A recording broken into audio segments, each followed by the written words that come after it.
for the right and the rhyme. Oh, chopping the beats. It ain't shit when I gotta hear your bitch ass speak. Every hour on the hour, so I pop CDs. 3 down to 3. You gotta keep it futuristic. Secular music, stimulate creative. Powerful, explosive. Aggravate, narrating. Nigga with an attitude. Still paying dues. With nothing to lose. Got nothing to choose. So I make the kind of song, kind of piss off blues. Imitate imitators. Anger accumulates. I mute the video. Checking out these hoes looking tight with the thugs, with the songs stole. Fuck the blueprint, you need to get your own shit. He leans so you lean, he blinks so you blink, he flips so you fly, he tripped and you drop. I sit and I watch, rap Maverick with no A&R. I don't want direction, it's all about expression and the first fucking image. Nothing to you, but it's something for me. And it really ain't shit for me to be unique, cause I do it for me, and it's coming for me. So it's nothing to you, but it's something for me. And I can do it for cash, or I can do it for free. This is something for me. If it's nothing to you, then it's nothing to me. Got nothing to lose, got nothing to prove. I ain't frontin' for you. Why you fucking with me? I ain't fucking with you. I be the one to admit it, never run with a critic. Every verse that I'm spitting out is making you wet. Exercise, mic control, never breaking a sweat. How you quick to forget? How you quick to regret? If it's nothing for you, but it's something for me, then you shouldn't critique a single word that I speak till you been where I've been. Done what I did, come to the crib, live how I live. Walked in my shoes, 13's hard to feel. Niggas out of touch with the real, they can't feel on their grill. Spend $100 grand alone, man, it could've been some land to own. You a grown man, without a plan to even own a home. But you got a new land with chrome. If that's what it's doing for you, won't do it for me.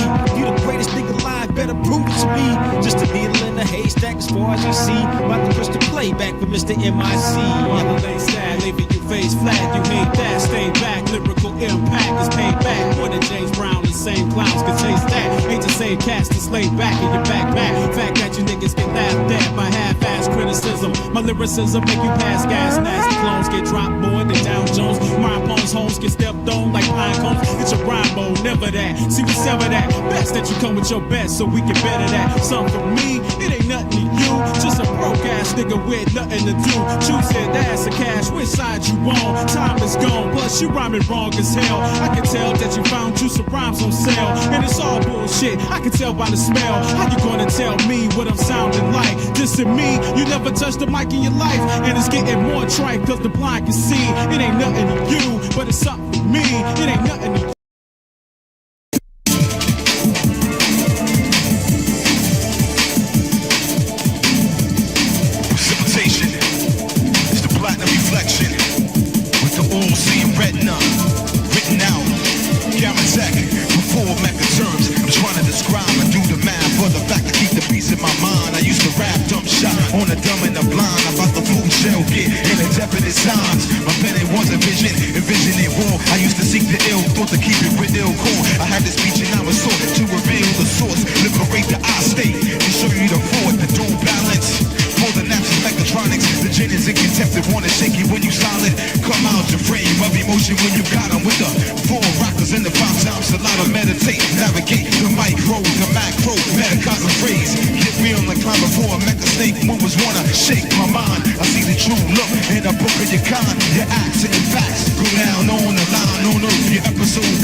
Never catch feelings for the job. Evolve the movement with the order and evolve. Never attach or revolve before Mecca.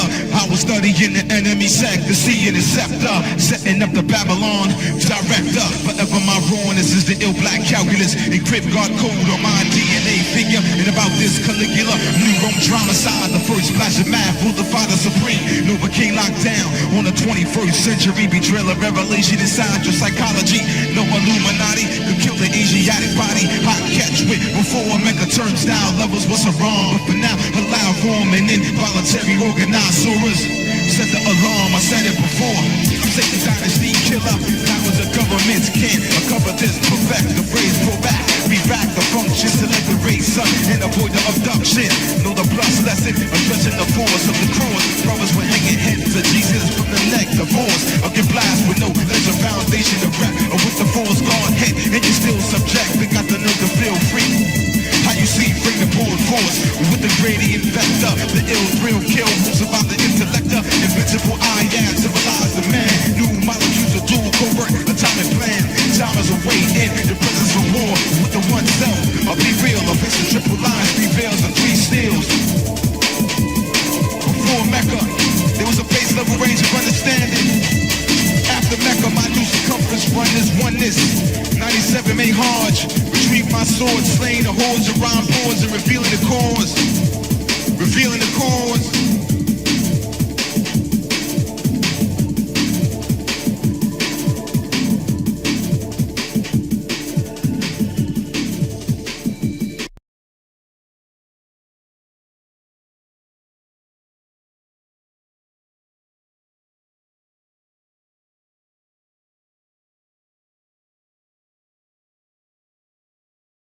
That no one ever did for me. I'm going to give you the benefit of my experience. Yeah.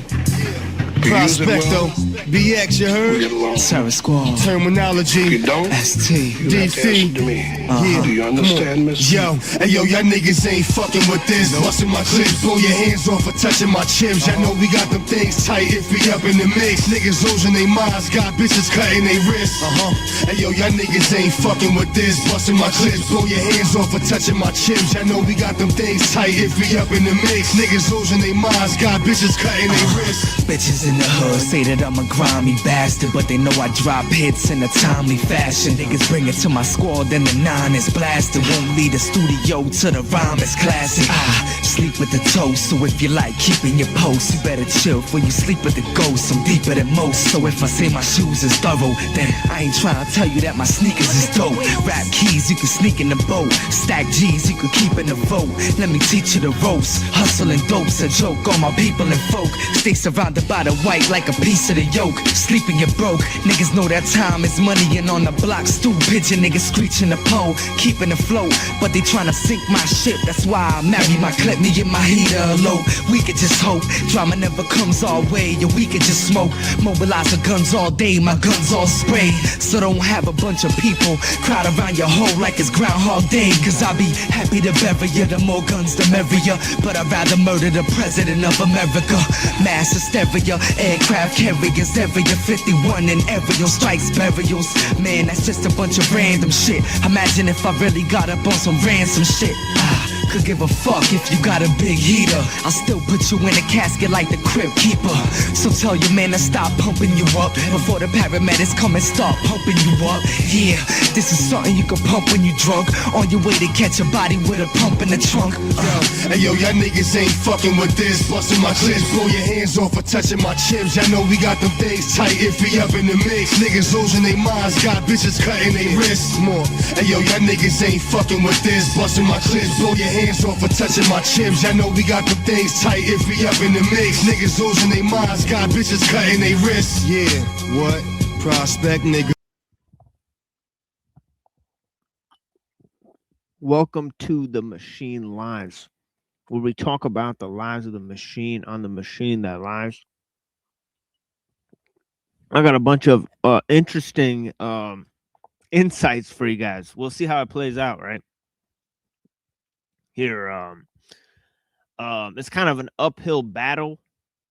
You know, when we first start the stream, you know, every week, the main reason is getting a lot of you know getting the ball rolling here, right? In terms of contextualizing the various issues, right? And I appreciate all the people that are here watching, right? Looks like not too many at the moment, right? But we'll see who pours in here, as we get started here. Get started talking on the topic. We're sort of talking about two parallel issues, right? One is sort of this issue of being, right? And of course, we're talking about being with a capital B, right? Let me see the people that have came up in the chat here, right? And this other notion of becoming, right? So being and becoming, and sort of how they're sort of the top boss of sort of pre-Socratic philosophy, right? And you can contextualize all of the major issues within the pre-Socratic philosophers, right? Within these two sort of paradigmatic approaches, right? To looking at nature and time, and sort of you could say a lot about humanity and nature, and the rational mind and all that stuff that fits in, and also a lot of things about God, right, as well, right, within these various frameworks, right? So we got Earth Supporter in the house. I greatly appreciate you, right? Thank you for being here. And I see people are pouring in here. I greatly appreciate you guys watching, right? We got Kalix. Greatly appreciate you. Got Joe Mills. Yeah, blessings. Yeah, I appreciate you, brother. Thank you for watching. Yeah, I saw your earlier messages. Moving. Yeah, it's good to see you here, my friend. And Lorp. We got Lorp out here. It's always a blessing to see Lorp. We got Just Frank. I appreciate you, my friend. And also Dr. E, right? We got Dr. D and Dr. E, right? Sometimes we get them both in the same time, right? Made by Machine Bob 8, right? This is a good, little introduction to our, drama reaction panel, right? We've started that up. We're only on 8 episodes. We started it up a long time ago, like maybe 2 years ago. So it's not the main focus here, but we do like to look at some of the other networks and their associations, right? That are in, that like to interact with the material, right? And usually in a negative way, they like to interact. So I like the fact that Max is here. Blessings, brother. I appreciate you. Sam, I was talking to Sam earlier. Great conversation. Excellent conversation with Sam. I appreciate you. The Machine Lies, Crystal Shaman. I greatly appreciate you, madam. Yeah, it's always a blessing to see you. Yeah, thank you so much. Dr. E. Yeah, thank you for listening, my friend. All right, let's move to some of the issues, and I appreciate the people that are watching here. As I said, there's two final bosses, right, within the philosophical scope of the pre-Socratics, and this would be the main thinkers, right, that are before Plato and Aristotle, and the sophists. Yeah, blessings to Dominator. Yeah, thank you so much. And these sort of pre-Socratic thinkers came to certain conclusions about the nature of, time, and what is matter, and what's its composition, right? And they contextualize things within sort of debates about what is the primary, guiding or organizing principle, right, within matter. And they sort of came to a monistic idea at first, right? So it started with a sort of monism, right? And that means that they said there must be one unifying principle that unifies all of, nature and time and mind, and all of these things could be fit into one category, right? That describes how change takes place. Okay, so for Thales, it was a sort of pantheism. He said all is full of gods, right? And then it moved more and more to abstract principles, right?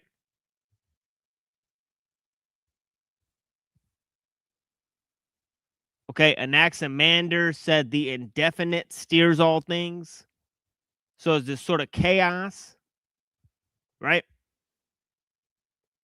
And this sort of leads us to Heraclitus, who said sort of all things are one, right? There's an ever-living fire, right? The sort of sacred fire that courses through all things. Okay, and he said that the nature of things is that they have no definition. He was critiqued by Aristotle for saying that, nothing has definition on its own, right? That everything is defined by this one principle. Okay. See, Aristotle thought like you had to separate things into form and matter, right?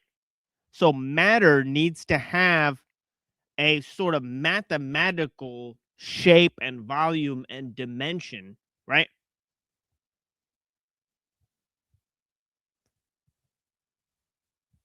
So he was a sort of dualist because of his teacher, right?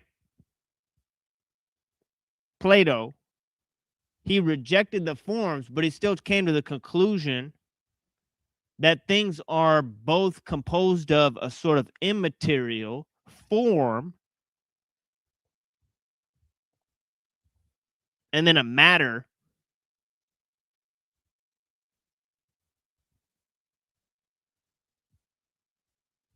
Right. And he thought that sort of, the way that change operates is that nature is in the state of becoming, right? Whereas the immaterial sort of unified state is sort of against this sort of pluralistic sort of existence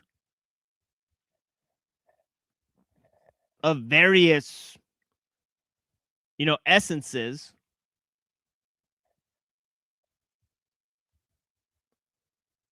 And the unifying principle for him was the same as Plato. It was a sort of immaterial mind that was the organizing principle behind matter, right? So obviously the first people to think of this were, to move from nature and a sort of a pantheism of nature and from these abstract principles, right? That sort of organized nature, right? To a sort of,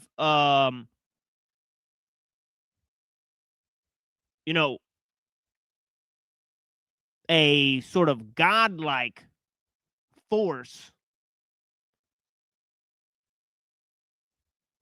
right? Which they described as the one, right?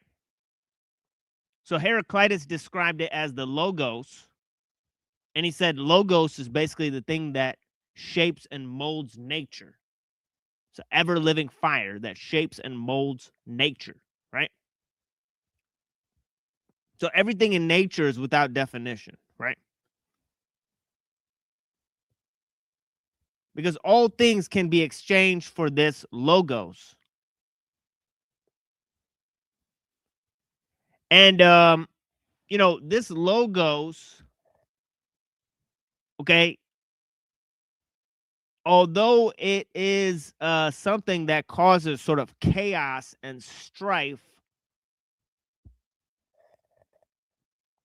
to sort of exist between things,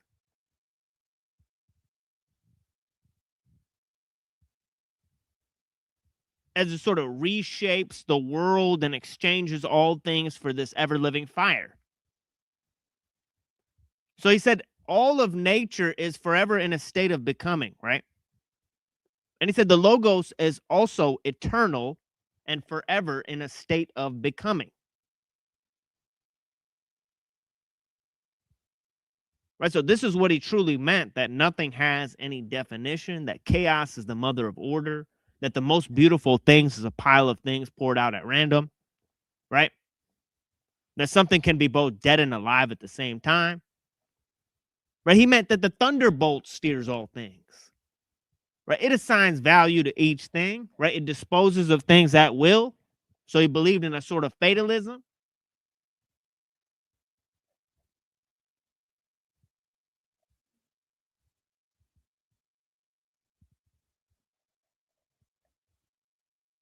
Now, the second concept I want to bring in is being. Right? So we're going to depart from Heraclitus and go to Parmenides and go to being instead of becoming, right?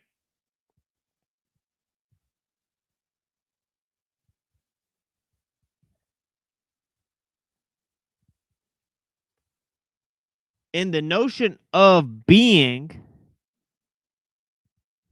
right?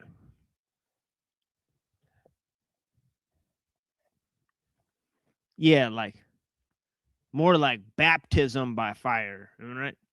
Or something like that. It's like fire purifies all things by subjecting them to this sort of strife, molding them as it wills, right? But yeah, let's move to becoming, right? In becoming, let's move to being, from becoming to being, right? So we're going to move from Heraclitus to Parmenides, right? Which I'm framing as gyros versus Parmesan cheese, right? Heraclitus versus Parmenides, right? So yeah, we got both of them. Right, and as I said, being versus becoming, that's the final boss in pre-Socratic philosophy, right?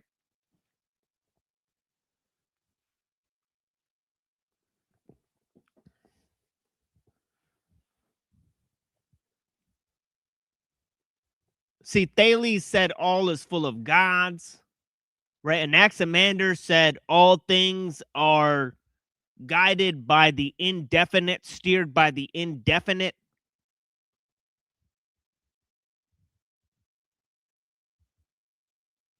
Pythagoras said all is number.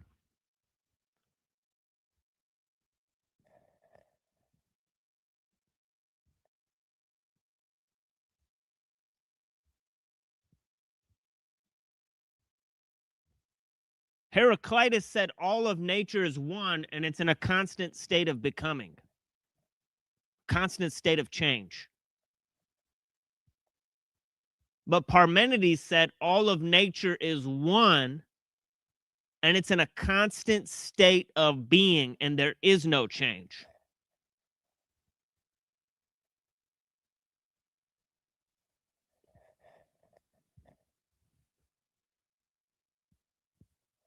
Right? Parmenides argued that perception is a mere duality that's imposed, that we impose on the world through falsehood. Right? That everything happens in or on something. There's no such thing as movement or change.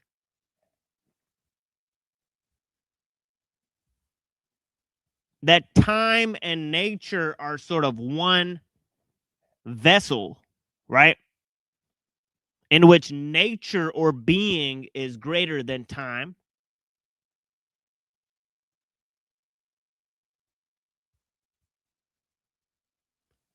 And that mind or the world of ideas, right, or the realm of the possible doesn't exist apart from the actual.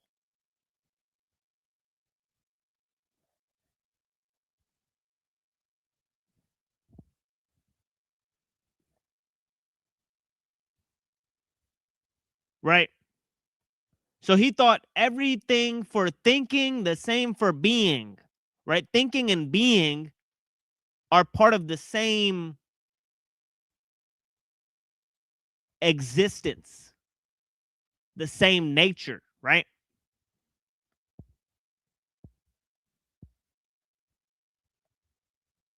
So there's no such thing as a new idea.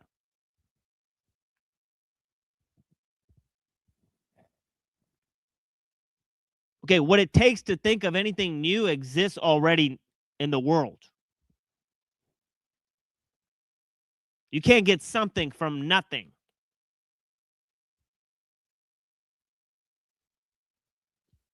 So he said perception is falsehood. Seeing that there is no change, that there is nothing new. Right? That is the truth for Parmenides. So you have becoming for Heraclitus, but being for Parmenides, right? And that sort of explains the two issues, right, on the table, right? And as I said, right, they were sort of coming to the final conflict of nature versus time, where they're sort of framing this conflict between the one and the many. And for Parmenides, right, the many was a sort of illusion based on just mere perception. For Heraclitus, right, the many was a reflection of this sort of strife that was imposed on the world through the logos, in which all things were being sort of merged and collided with, right? And sort of, fighting in this controlled dialectic where nature controls the end result.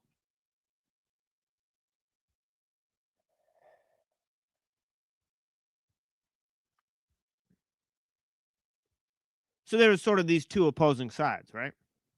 But yeah, let's go to some information about Parmenides that we were looking at, and then we'll go to our sort of resources about Heraclitus. Right now, we're going to finish looking at Heraclitus today, and then what we will do is, right, we'll move forward with the poem of Parmenides. Right, we'll sort of take a critical look at the statements that are provided as we look at these two challenges.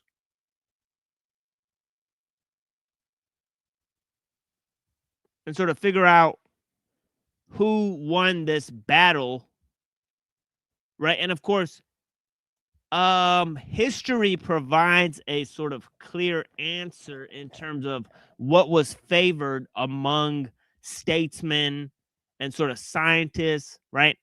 And sort of the philosophers that came down the line, right? Most of them sort of said that Heraclitus is more correct, right? They said everything is sort of made of this sort of energetic substance, right? Everything is energy. Energy is equivalent to mass, right? So on and so forth, right? So they said that, you can't really use Parmenides because you can't observe, right, things that don't change. or things that are eternal. You can't really observe those things. So in order to have sort of empiricism work out, you have to observe change within nature. And since Parmenides and Zeno denied the existence of change, they sort of took the backseat. Okay, although they were useful in sort of math and logic.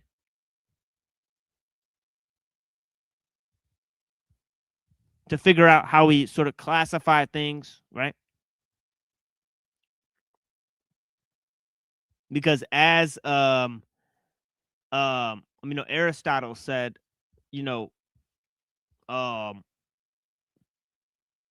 Heraclitus sort of defies logic with his paradoxes, breaking the law of identity and the law of non-contradiction, right? So, anyways, let's move to some of the concepts that we're looking at with Parmenides, and of course we have this work here by Angie Hobbs. It's sort of like a more lightweight sort of introduction to the issues, right? But there's sort of these two roads that she's talking about that's described as this goddess sort of introduces herself to Parmenides and introduces the way of truth and the way of falsehood. Okay? And the way of falsehood is also the way of seeming. So it's tied to perception, right?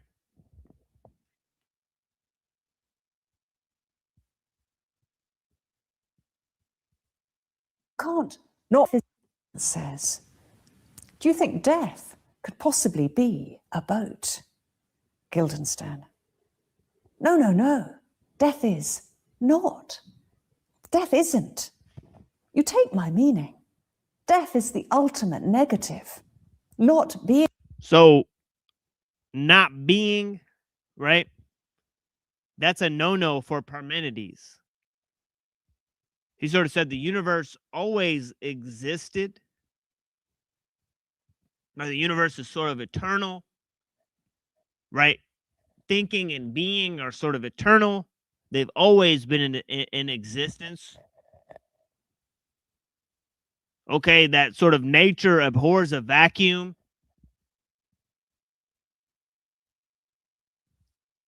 That even empty space is a sort of affirmation of what is there, right? The empty space is a non-existence. And we know that today, that there is no sort of empty space, right? Space is more dense than matter. So it's like we're swimming in like a thick, like energetic, mold. And that's why we're sort of stable objects, right? Because they're swimming in this dense, like electromagnetic, like soup, right? So space, empty space doesn't really exist, right? So, since life is so complex, life and mind have to be transmuted by nature into sort of a higher order of existence, right? Nothing sort of leaves here.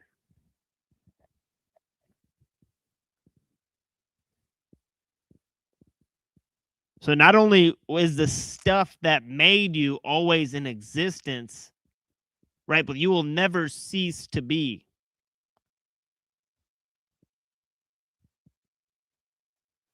Right. You can't not. Death isn't. You take my meaning. Death is the ultimate negative. Not being. You can't not be on a boat. I've frequently not been on boats. No. What you've been is not on boats.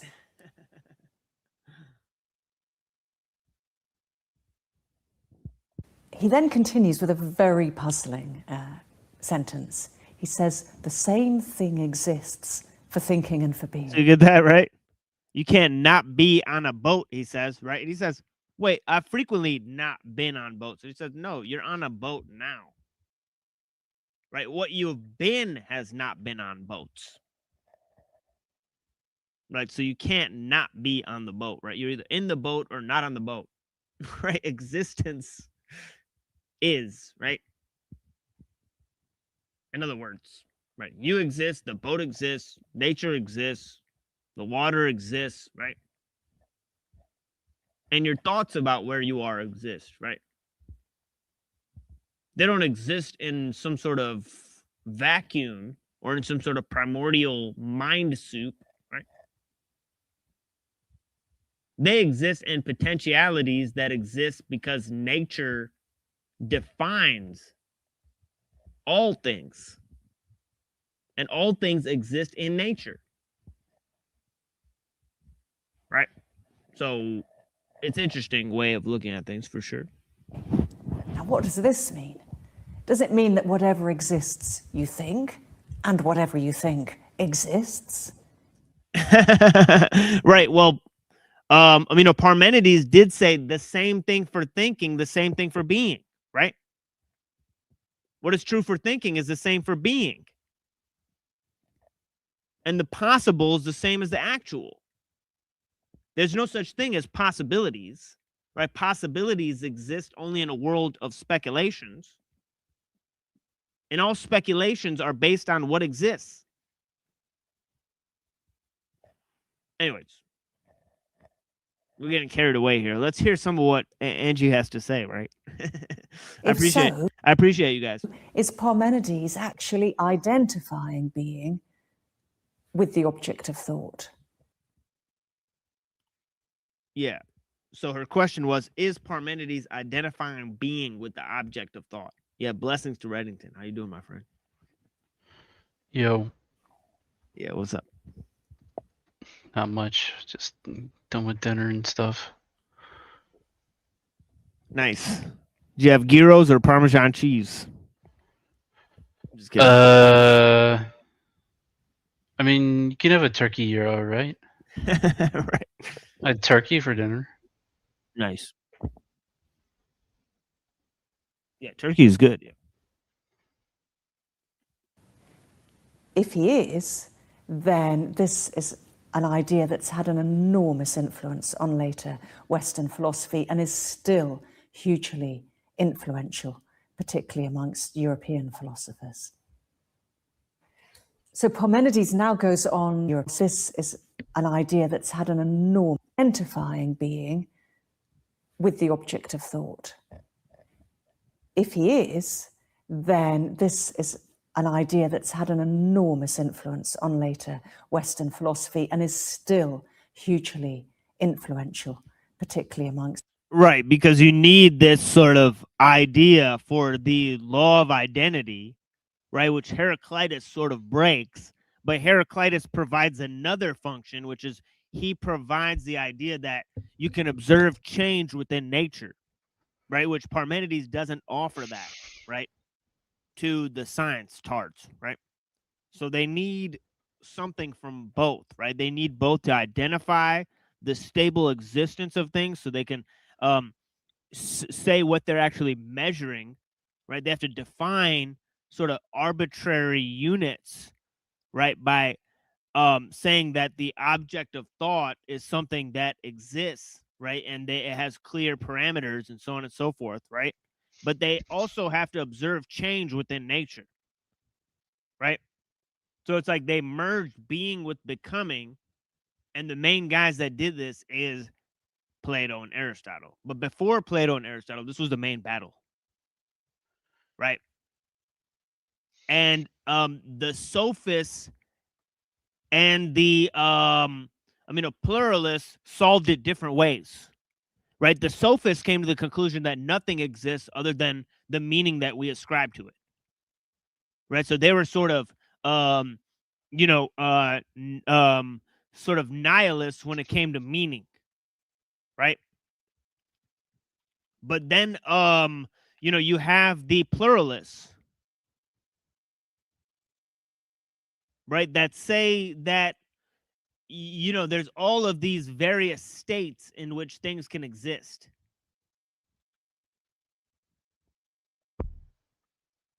Right, and they come to define these various states. Right, and so Plato sort of combines this idea of the one and the many, of being and becoming, right? And of course, Aristotle's philosophy was a response to Plato, right? His rejection of the forms, his idea that we must proceed from observing nature to the, idea of, the potentialities or the form that exists beyond matter, right? And so on and so forth, right? European philosophers. So Parmenides now goes on to tell us something about what this being is like, this esti. First of all, it doesn't come into being. Right. She said earlier, esti is the word for being, right? In the Greek, I guess. This is because if being comes into being, it could only have come into being from nothing. But nothing comes from nothing, says Parmenides. Very famous quote. Even if people haven't heard of Parmenides, they'll probably have heard of the quote, nothing comes from nothing. He's the originator of that. And just as it doesn't come into being, so being, esti, does not go out of being. It doesn't perish either. So it exists. Okay, so I hope you guys got that, right? Being doesn't come from nothing. It comes from being, and it doesn't pass away into non-being. Right? So there is no becoming or change. Right? So this is a sort of hard philosophy to wrap your head around at first. Right? You probably have not heard something like this, and we will see the opposite side of the coin when we get to Gorgias. Right? And he says there is nothing that actually exists. Right? Like, it's just how we perceive things. Oh, I think quantum mechanics would have thrown a loop for some of these guys. Yeah, he literally just says, like, perception is reality. Right? It is what you make it. Right? Oh, that sounds hermetic. All is mental. Yeah. Yeah, whereas, Parmenides said, no, perception, that's the way of falsehood.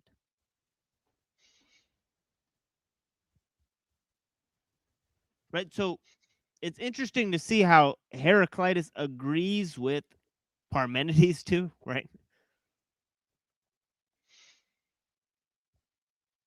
That there is this one, that change and perception is somewhat an illusion.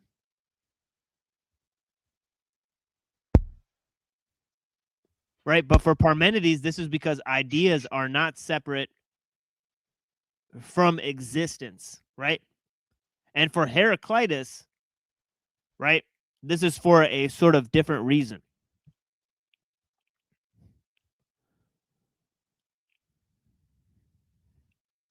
Okay. It's because sort of, nothing has definition because all things are defined by the pure izun. Right? So that's what gives things its definition. Right? The way it changes, right? So everything is sort of like a process in itself, right? So yeah, both of them see that there is this vehicle through which perception and change exists, but that vehicle of perception and change is a sort of illusion.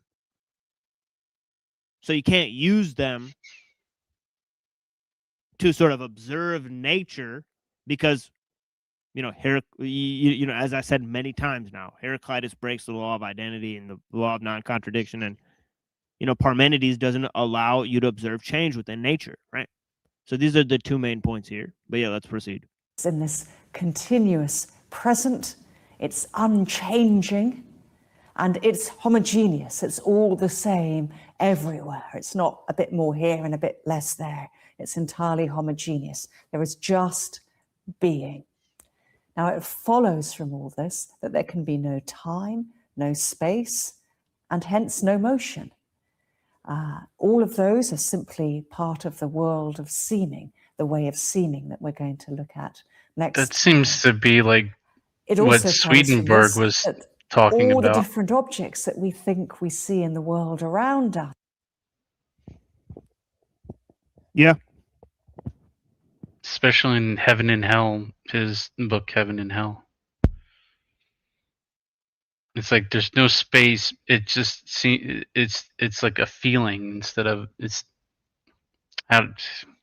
That's why he has correspondences, between heaven and this reality. But for like angels in heaven, there is no space. There is no time. It's more mental than anything else. So it would fall into that realm of seeming.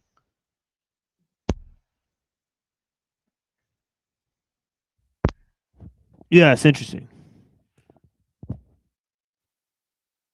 Are also illusions, because there is just being. It's unchanging. It's undifferentiated. I have something So to all say the differences that will blow we your think. mind. So Yeah, okay. blessings, Avian. Yeah, blessing. Yeah, let me say this. It's gonna blow your mind. Okay, you know how when you zoom into a fractal, right? So here's how Parmenides would explain it versus Heraclitus. Parmenides would say, zooming into a fractal reveals that nothing truly changes. The same invariant structure appears at every scale, showing that multiplicity and motion are appearances of a single unchanging being.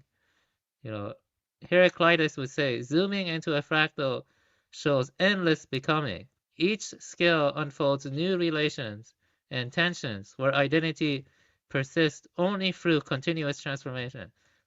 I would say that, on a deeper level, I feel like the Buddhists got it more or something, because but yeah, that's the thing though, like the fractal thing. You can hear I put it here. It's okay.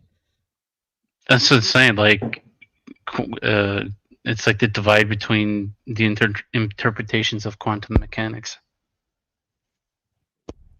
Have you guys like seen fractals when you take shrooms or whatever? I'm just kidding. Yes, definitely. But yeah, what you said is pretty mind blowing, because it's like, as I said, they use the vehicle of perception to come to two different conclusions about reality. And yeah, it's almost as if they would look at the same image and come to two completely different conclusions as a result, right?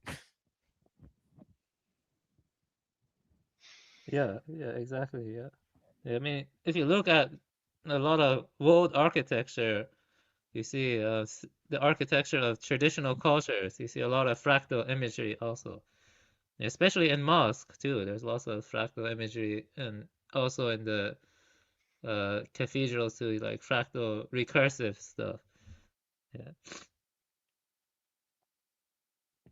Yeah, we're gonna discuss that when we get to Skolimowski, right? This sort of absurd reality, right? He's gonna talk about that. Ooh, right? Can't wait. Yeah, that perception can be used to sort of construct a false reality. We see in shapes, colors, the things that give rise to different objects. All these are illusions. They're just part of the way of seeming. And the way of truth, if we're going to follow strict logic, Parmenides says, according to the premises of his argument, following the argument through, we are going to get to being.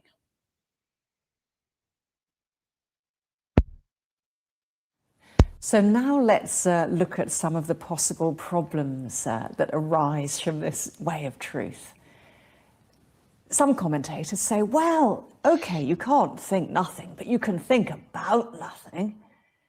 And they may bring in at this point what is called the sense reference distinction and say, well, the word nothing makes sense even if there is no referent to which the word nothing refers.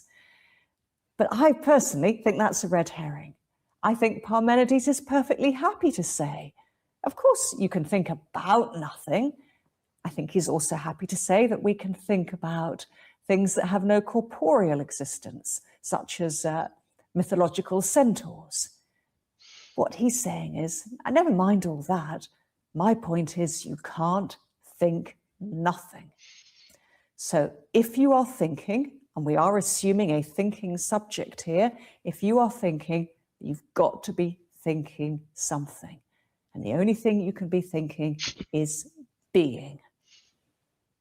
And secondly, what do we think of Parmenides' claim that the same thing exists for thinking and for being? Because this might strike a number of us as very problematic. Because after So there's a claim, right? The same thing exists for thinking and for being, right? So thoughts are not creating something new that exists apart from nature, right?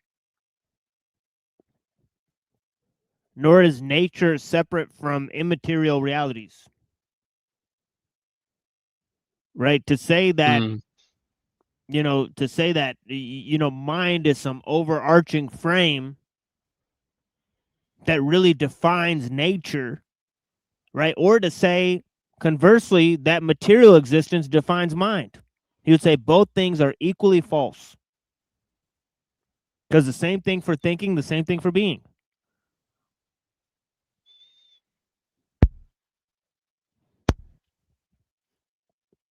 Pretty interesting, huh? all, electricity existed in Parmenides' time, even though nobody was thinking about it because it hadn't been discovered yet. A third very difficult problem is, why does Parmenides think that being can't be differentiated into different objects with different characteristics? Now, his thought seems to be that you can't say, for example, X is red, because to say X is red implies X is not green. And Parmenides seems to think that any sentence with a not in it is unthinkable, illegitimate. But this simply isn't true. Parmenides seems to have moved, we might say illegitimately, from what is termed an existential sense of the verb to be to a predicative sense of the verb to be. Now, the existential sense is Socrates is. So you might be, and sort of the Parmenideans would say, no, this is just a feature of language, right? And sort of logic does not define language any more than grammar does, right? So they would just say, well, existential and predicative, yes, you could talk about the senses in which these exist, right? But you can't think of, sort of separateness or nothingness as part of the basic structure of existence. In the sense that Socrates exists. So you can only refer to what is, right? Right, because all of your thoughts are from what is. Because the same thing for thinking, the same thing for being.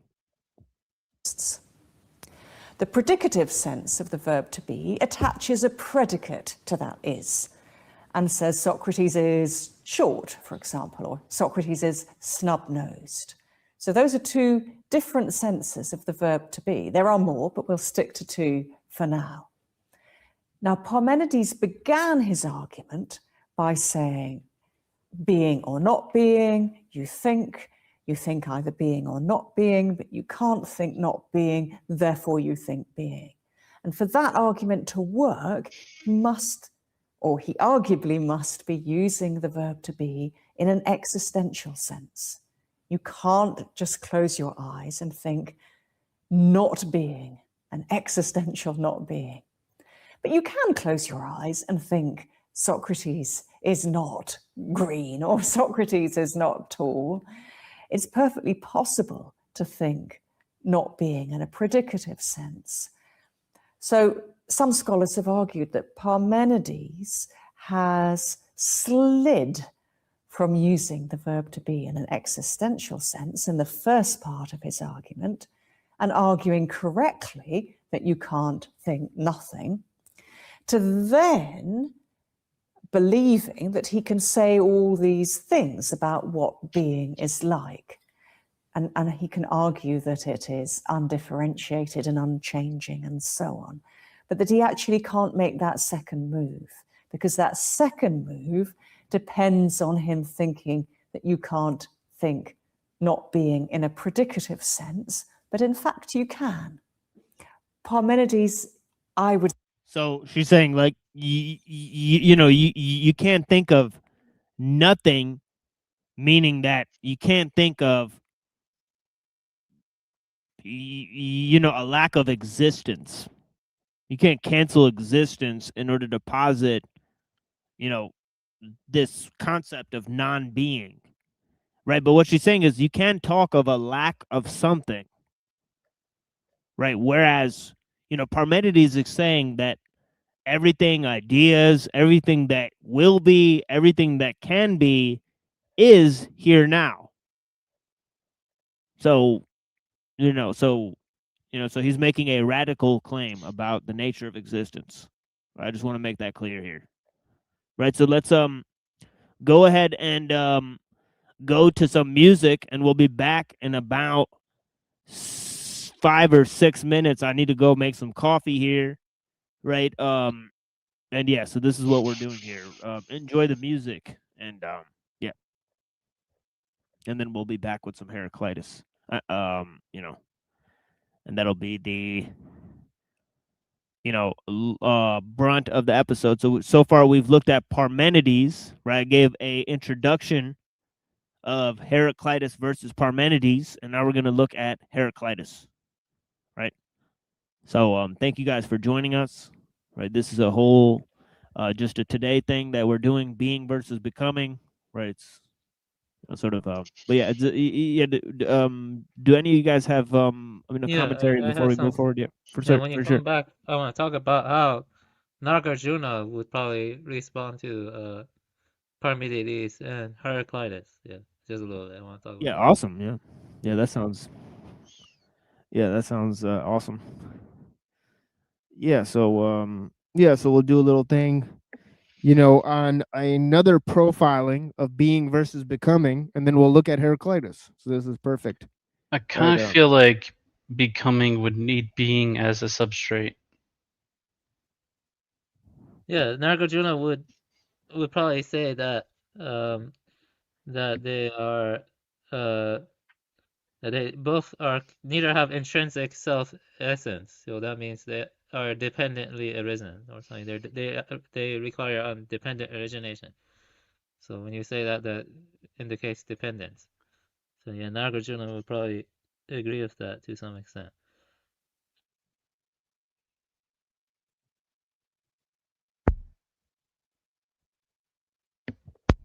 Yeah, it's fascinating stuff. And I appreciate you guys watching. Earth supporter, thumbs up. Yeah, blessings. And GTG, I appreciate you, man. And thanks for watching. And yeah, enjoy the music, guys, and we'll be back here shortly. Right? And we sort of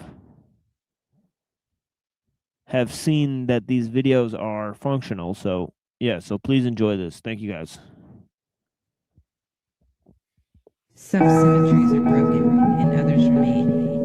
In general, tags enable us to observe and act on properties previously hidden by symmetries.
Yeah, blessings, guys.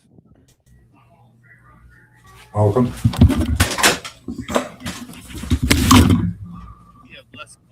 You okay, Max? Doing good. Somebody scratching out there. Brought it back. Hold on. Not going to give you an echo today. Nice. Okay, well, we're trugging up. So pump up the volume.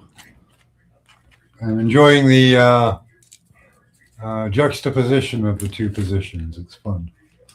Yeah, it's weird. So you want to do your thing on Nagarjuna? Buddha, you said you had something? Well, I was thinking though, well, it's still working it out, but I think in a sense, maybe the reification of, or the hypostatization or reification of being, kind of has a topsy-turvy element to it. Topsy-turvy, like when you reify being, it becomes becoming. When you reify becoming, it becomes being. Or like it's kind of hard to, grasp them, and because there's a kind of like emptiness to it, and so I wanted to like read this. Nagarjuna would say like zooming into a fractal shows that no level has an independent essence. Each pattern exists only in dependence on others. So apparent structure persists without any self-existent ground, which is emptiness. So basically, emptiness for Nagarjuna refers to the lack of an intrinsic self-subsisting essence. So like in Nagarjuna, emptiness is neither being nor becoming. So it is not being because nothing has intrinsic self-subsisting essence, which is called Sava Bhava in I think Pali or Sanskrit. I think in Sanskrit, it is not becoming because change itself has no independent reality apart from conditions. So because change has no independent reality apart from condition. So emptiness names the relational dependency that makes both being and becoming intelligible without reifying either. So in short, emptiness is not a third thing, but the dissolution of the need to choose between being and becoming. So when you cease trying to choose between the two, like ataraxia, I think that's called in Greek, it's the fancy word for it is ataraxia. And then you suspend judgment, leave it in abeyance, abeyance, A-B-E-Y-A-N-C-E is a fancy word. And then that's like the emptiness, which is beyond all conceptual ideations.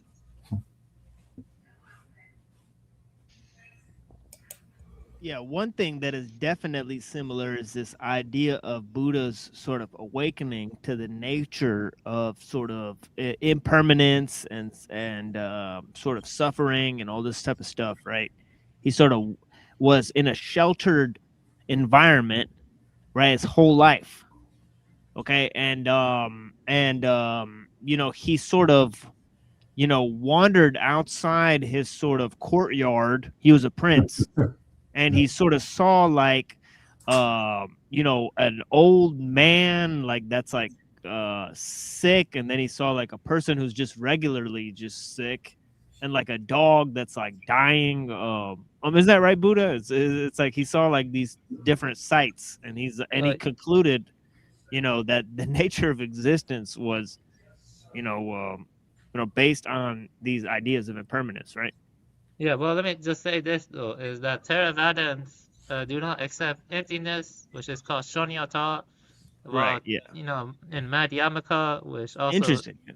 Madhyamaka, which also influenced Mahayana, they accept emptiness. Emptiness is considered a higher truth than actually understanding impermanence in the Madhyamaka and Mahayana tradition. Emptiness is considered like the more the way to get to the unconditioned, the unborn, or something. Well, and Theravadins reject the whole idea of emptiness because that came from a later development or later philosophy.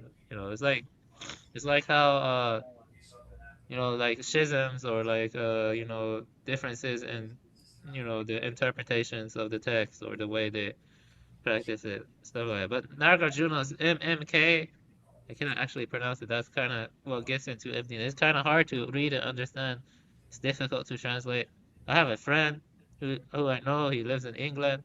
He actually did translate Nagarjuna again, and he's independently published. His name is Mike Cross. Mike Cross. He actually did some recent translations of Nagarjuna. He thought some of the other translations were not as great, but yeah. I read Siddharth's translation, S-I-D-E. Yeah, Siddharth. Yeah, that's what we're gonna read. We're gonna read Siddharth. Yeah, so Yeah, I read so his yeah, translation of Nagarjuna's MMK. yeah, Siddharth and I think Graham Priest. They provide some interesting resources on Buddhism that I think are pretty up to date, and I don't know, they're pretty good. So Yeah, Graham Priest's work on the enclosure schema is very Yeah. interesting. Actually, it's pretty good. The enclosure schema. yeah, it's I like it mind more blowing than- stuff. Yeah, some of it's I above like- our pay grade, but yeah. Yeah, I like it more than the Gödel's incompleteness theorem, but they're kind Right, of yeah. similar, I think. Yeah. Could you compare nothingness to a complete state of rest? I suppose you could do the comparison, but Yeah, I don't think think I there think is I think the line by Heraclitus is changing it rests. Hmm. So it's like this, because it's one, but it's all changing, and it rests, and as it's changing is a sort of yeah, developing. actually but- don't complete think rest would be the nothingness- closest you get to nothingness, in my view. I don't think nothingness exists though in like a vacuum or void. Yeah, I don't it either. doesn't exist. That's considered annihilationism in Buddhism is considered a false view. I don't even think it's physically possible. Yeah, I don't think it's possible. Yeah, I do not think No. it's possible. Well, can I say that there may be a difference between emptiness and nothingness? Yeah, there is a difference. Yeah. 100%. Yes. Yeah, sure. Yeah. Yeah. If you I can see see why like, some people think it doesn't maybe- mean nothingness. If you read MMK, Nagarjuna is clear that emptiness is not nothingness. It's not nothingness. Right. So, I'm not sure because I haven't looked into nothingness, but emptiness. You mentioned it is an acceptance to receive. Now, how big is your cup to receive? Are you asking for $1? Are you asking for knowledge? And again, I would say, how big is your cup? Let me answer that. Taitong Rujing said, "The sky tips over like a jar, flooding the inner vision." So, in a sense, emptiness is a kind of fullness too. You see, it's beyond all conceptual ideation. You cannot conceptualize it. It's like something you can only, truly awaken to when your mind is quiet and not grasping for answers. Yeah, I kind of agree, because even when your cup overfills, I believe in the stages of life, of like you learn, you do, and then you teach. So when your cup overfills, don't let it go to waste. Let your cup spill into others' cups.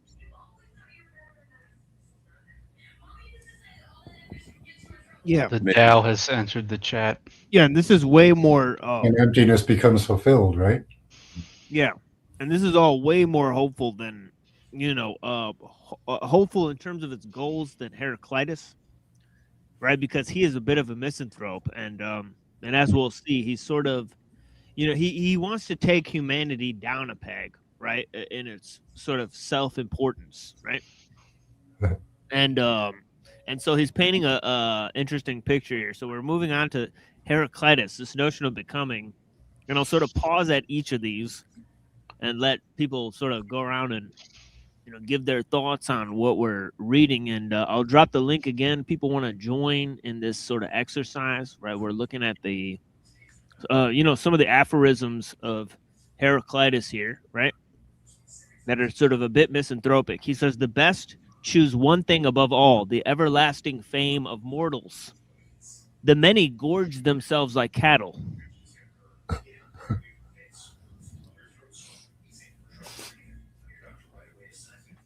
So he's saying most of humanity is sort of a bit of a sordid affair, right? Quite the insult, actually. Right. That's basically the view of all secret societies, isn't it? Yeah, it might be. Yeah, it might be that you can give people like if somebody's really good, you ruin them with fame. If somebody's really just already fucked, you just gorge them like a fat pig. Yeah, just satiate every fucking thing they want. Yeah. Fill every hole, you know. No, it kind of makes sense to an extent. If I am the best to me and mine, you know, nobody gets to choose what you spread about them. How much do you talk about your great grandfather? How much do you talk about your great grandfather? How much do you even know about them? But the fact that you are here, that does make them a great to you. Whereas, you know, some people have done the most atrocious, you know, the worst things in the world, and yet their names are the ones that we learn about in school. Right. And yet their family will refuse to say their name. Right. Yeah, that's interesting. Yeah, that's very very poignant observation. And yeah, so yeah, anybody else got anything? A blight. Yeah. Yeah. So he says the pleasures of a horse, a dog, and a man differ. As Heraclitus says, asses would choose sweepings or garbage over gold. Right? For food is more pleasant than gold to asses.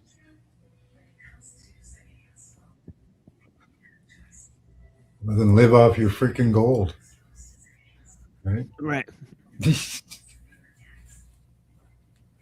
Eat it. It's worth nothing unless you apply value to it. So I think the donkey's smarter than the philosopher. Well, Heraclitus he says, this is funny because he says, every four-footed beast is driven to pasture by blows. Yeah, that does make sense because the blows of life, you know, the work that you do, every step that you take is a pounding on the body, and those, you know, I don't know any way others say, but the elite, you know, they eat gold. They put the pounding on others, so they never, in my opinion, in this situation, they never really live. Well, let me say something to that. You know, in a sense, they're also the elites being consumed by the gold itself too, because the gold, you know, when they try to keep clinging onto the gold or coerce people for more gold, in a way, the gold starts to consume and eat away the elites too. Kind of like how technology or technique is not neutral. You know, I mean, it's not neutral. It shapes and molds people's and their behaviors and mentalities. So the elites are not truly free, is what I'm saying. They're slaves to their base material desires in many ways.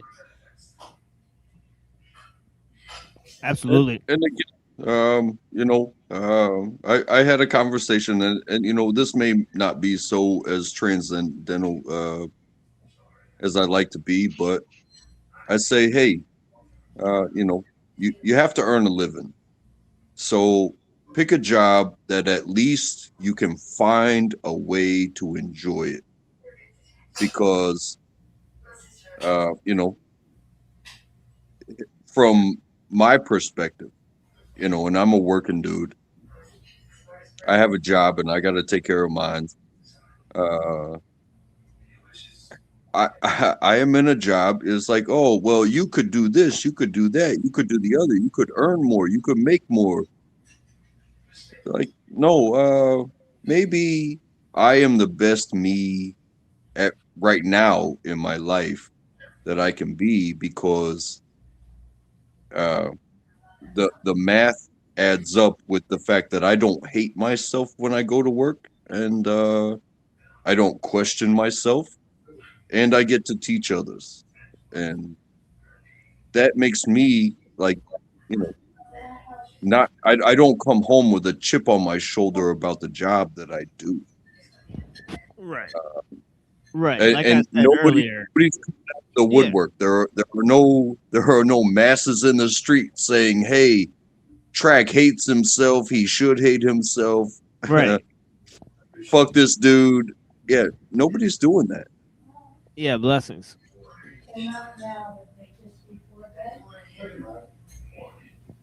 Yeah. When life gives you lemons, you paint that shit gold. Yeah, and it's like, you know, like I said earlier, it's like the world is run by like, it's like gay Nazis versus trans commies, and then we're just trying to survive, right? So, I mean, it's like, there's like no legit table to like eat at where everybody's having the town hall, right? So it's just like, yeah, you gotta like go with the grind, right? As they say, right? So he says here, he says pigs delight in mud rather than pure water. Pigs wash in mud, domestic birds in dust or ashes. So where does mud come from?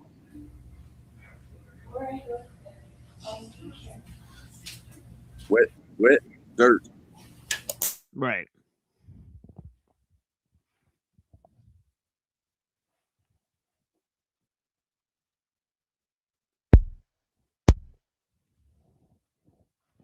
So it's like a connection from the rain and the ground.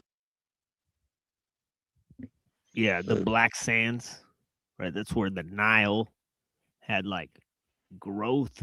The Nile would overflood. It would create these black sands that would cause things to grow. So the black sand was called, I think that's where they get the word alchemy from. Alchemia. It means the black sands. Isn't that interesting? Right. So yeah. Son of the black soil. Right. So so it says he says here, he says it is hard to fight against passion. For whatever it wills, it buys at the expense of the soul. Says, ain't that the truth? Yeah, it's kind of like it's like one of the sayings of Christ, right? Would you gain the world at the price of your soul? I believe that's from the Gospels, right? Yep. Yep. And it goes with what Untrackable was saying too. That you don't want to sell yourself short, right? But yeah, go ahead.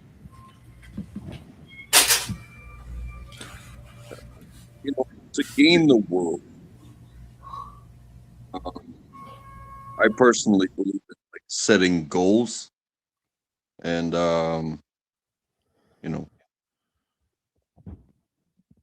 Yeah, say that again. You were a little bit breaking up there, if you could. To gain the world. If that is an individual goal, is to gain the world. Right. Everybody in the world is against you. Right. And that leads to like another question. Is like, okay, you gain the world, but you are the only one left should you succeed.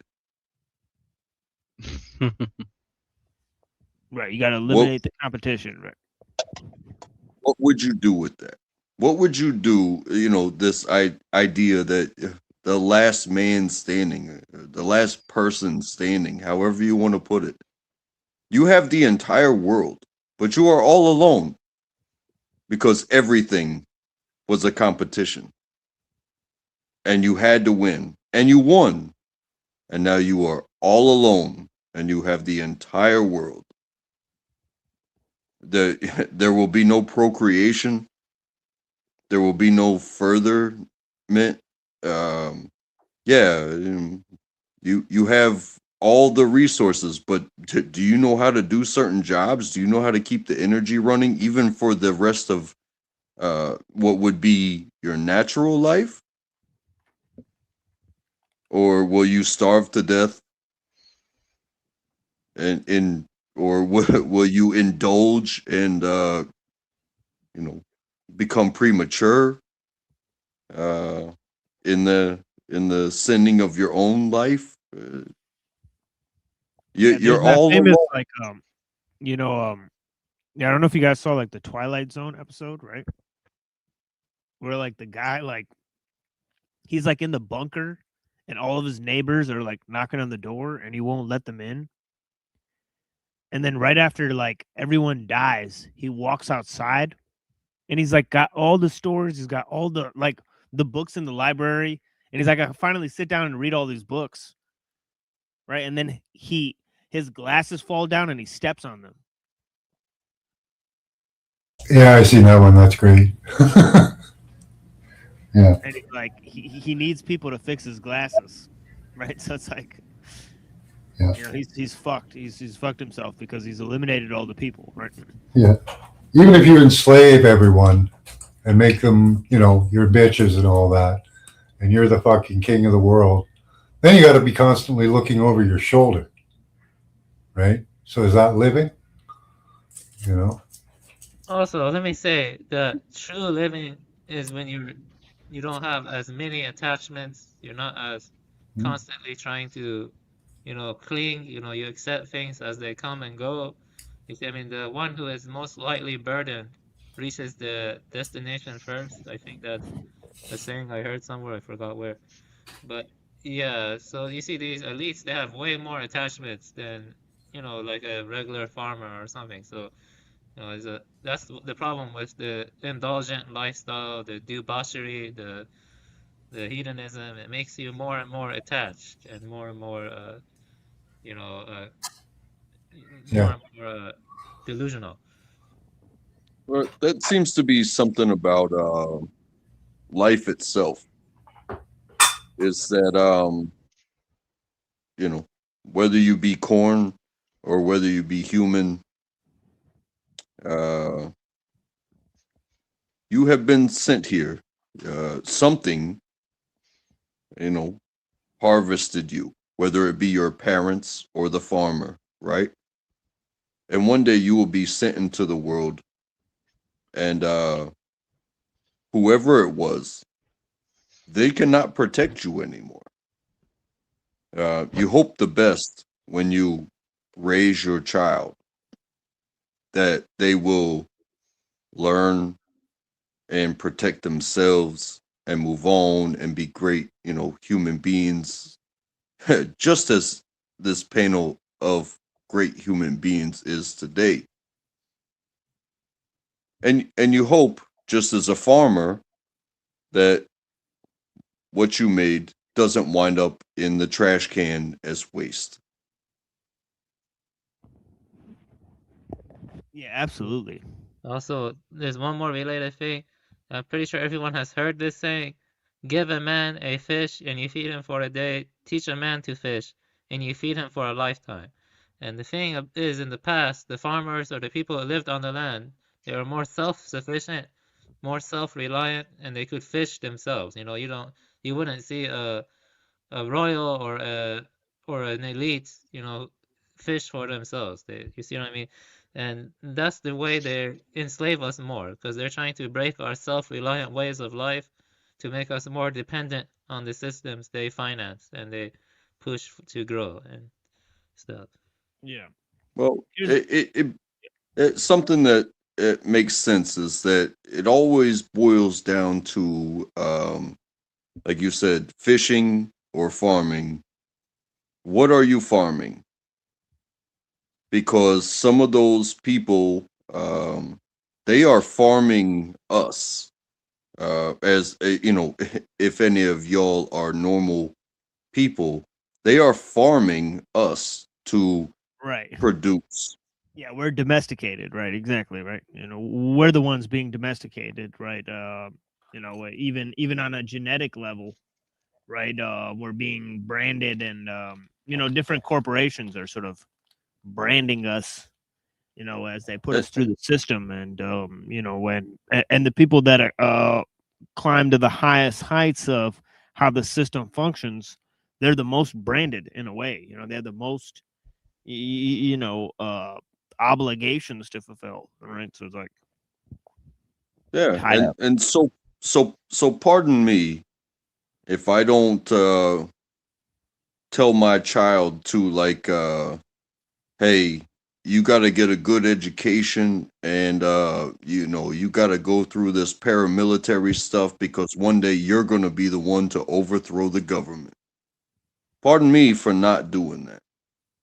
Pardon me for telling my child, hey, I love you, and hey, look at the sunshine in the morning. Watch it set in the evening. Watch the grass grow in the spring. Watch me mow it in the summertime. You know, watch the world go around, and don't deny opportunities when they come to you.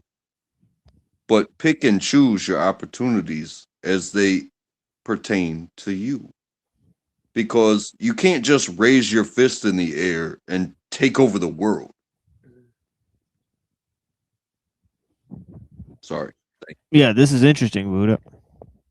Yeah, I forgot where I got it, but it went perfectly with what that intelligent man said. It just complements it well.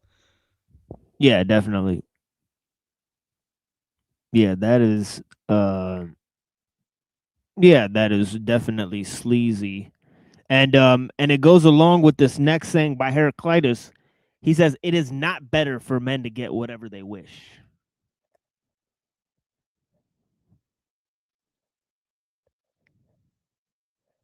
It is not better for men to get whatever they wish, says Heraclitus. Work for it. Right. I mean, all Well, I things are mean, governed by strife, he says. So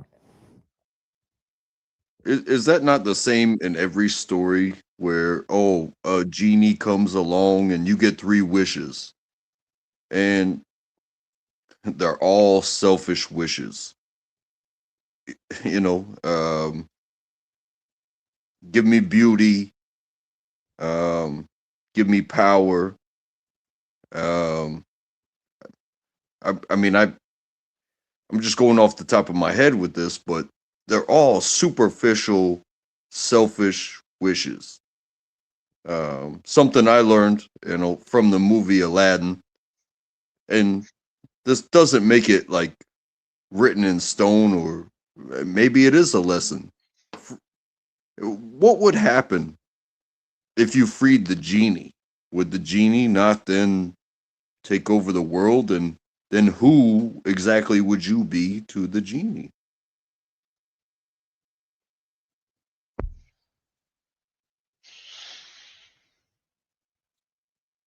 What would that be? Hope of that the genie would, you know, and all the wrong that has been done to that genie for however long that genie was trapped in that bottle. Would that forgive you for being one of us? That yeah, that goes or back to another Twilight Zone where the genie fulfills your wish, and this is possibly more true to the original story. Like the genie does not give you whatever you want. It sort of tricks you into choosing the worst way to fulfill the wish, right? So it'll fulfill your wish, but it's kind of like, it'll show you that how you got there is like just as important as what you're getting. Sort of the true story, right? Or in terms of the original sort of lesson there. But here Heraclitus says, he says, violence has more need to be extinguished than a conflagration. Wonder if you tell the genie that you wish to for him to leave you alone. Right. Yeah, that's probably what you should do, right? That's what a wise person would Then do. you'd be put in the middle of a desert and couldn't leave. And you'd be alone. You ever Yeah, see maybe, that? I'm sorry, what was that? I said, if a genie wished you to be alone, have you ever seen that movie Castaway? Oh, no, I've not seen the movie myself, but I think it's based on Robinson Crusoe, and we're reading a work that really inspired Robinson Crusoe and this whole idea of this man being stuck on this island, sort of adding to the state of nature debate. So we're going to go into the subject in sort of grave detail with sort of the original story. So yeah, it's an interesting concept. Now, being alone, wanting to be alone, and feeling alone, I think are three different ideas, in my opinion. Yeah.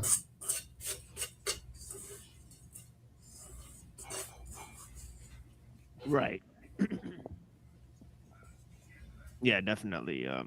There's a difference between alone and lonely, and right, and there's also the stupendous loneliness in the crowd, right? That's the sort of sweet spot. And so here we go. So yeah, violence has more need to be extinguished than a conflagration. He said, we must not act and speak like sleepers, nor like children of parents. Right? And he says it's better to hide your ignorance than to air it in public.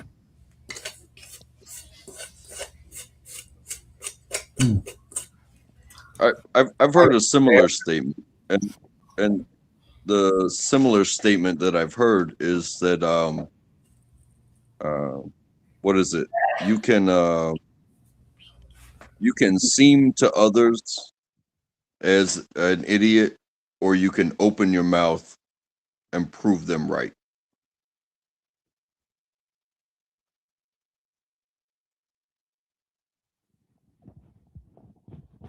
Right. I'd It's like rather, it's I'd rather about claim ignorance and gain knowledge. yeah, right.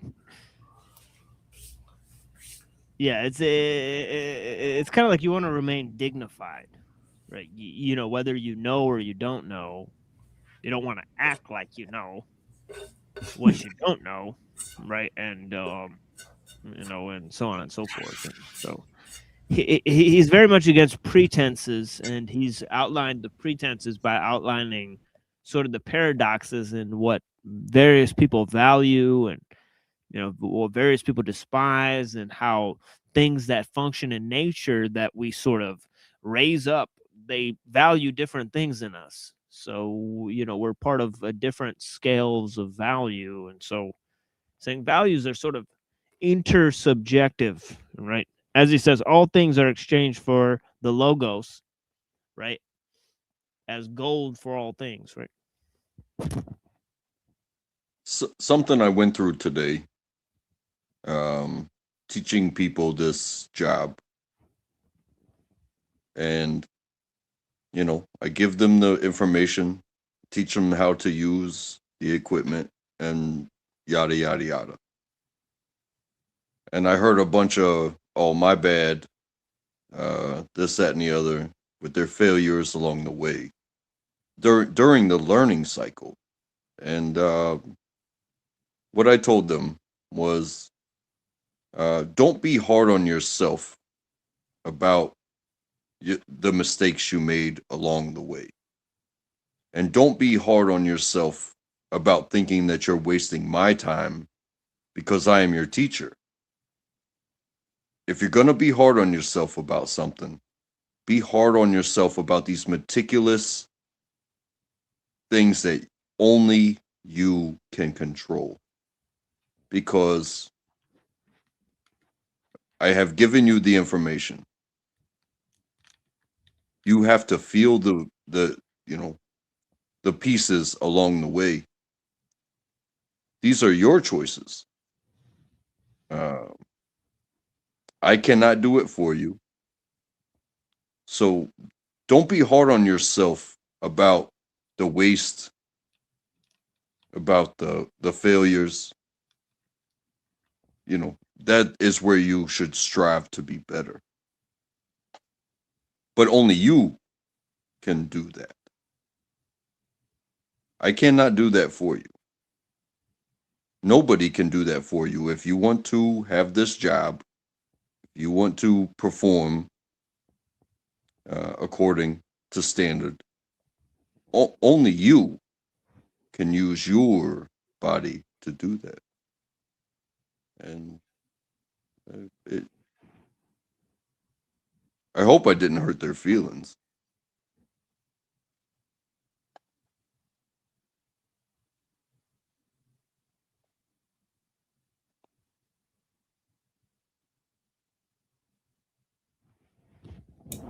Yeah. With any nuanced job, sometimes you have to fail many, many times to succeed.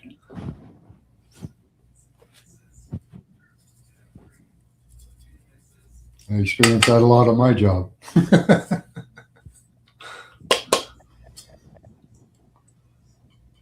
Yeah, through every failure, I learn something, or the people I'm training, or they're learning something through every failure they make. Yeah. And I still would rather claim ignorance and be taught than pretend I know something and, not be informed.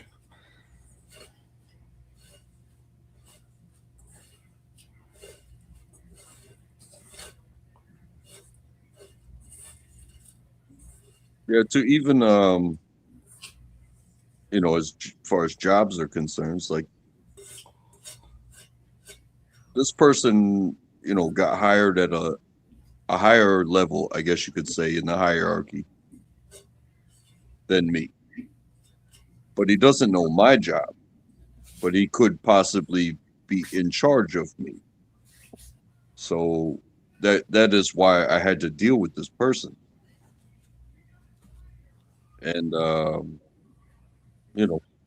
he's a go-getter, if you will. But again, repetition is the father of learning, and you do have to fail a whole bunch and repeat those failures before you realize, like, okay, that's what this does. That's what he meant by that. And it's hard to watch what you do so carefully and so specifically every single day become a house of cards falling down because somebody just couldn't hold their breath. But if they don't see it, then they will never learn. Yeah. I always get joy out of watching people, attempt, sometimes fail, sometimes succeed, because then I think of, the time it was me,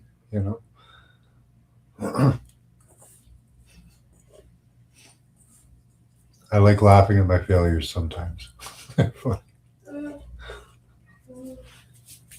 Yeah, I have to I have to revisit myself being on day one sometimes. I can't get mad. I just say, hey, I'm teaching myself. How do I explain it to myself? But at the same time, some people are not yourself at that level at that time in their lives when you're teaching them. So you have to re-educate yourself, not in just the topic at hand. You have to re-educate yourself on accepting that they weren't where you were at that time. So you know, it becomes so frustrating. However, when you accept the fact beforehand that nobody has ever done what I've done. Nobody. Not you, not even the guy that did it before me. He's never done what I've done with my life. So now I have to accept that regardless of where they come from, they want to do this.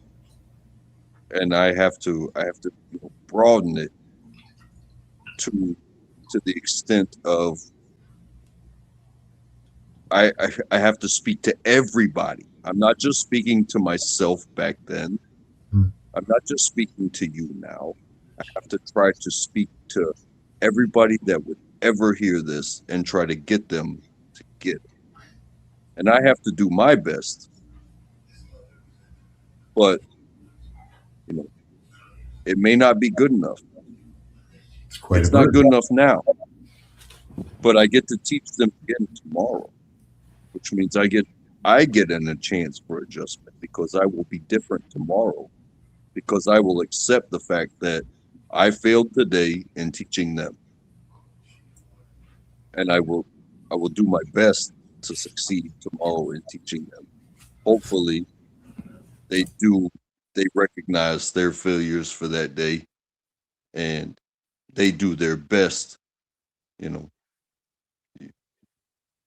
I don't know. Sometimes the idea of saving someone,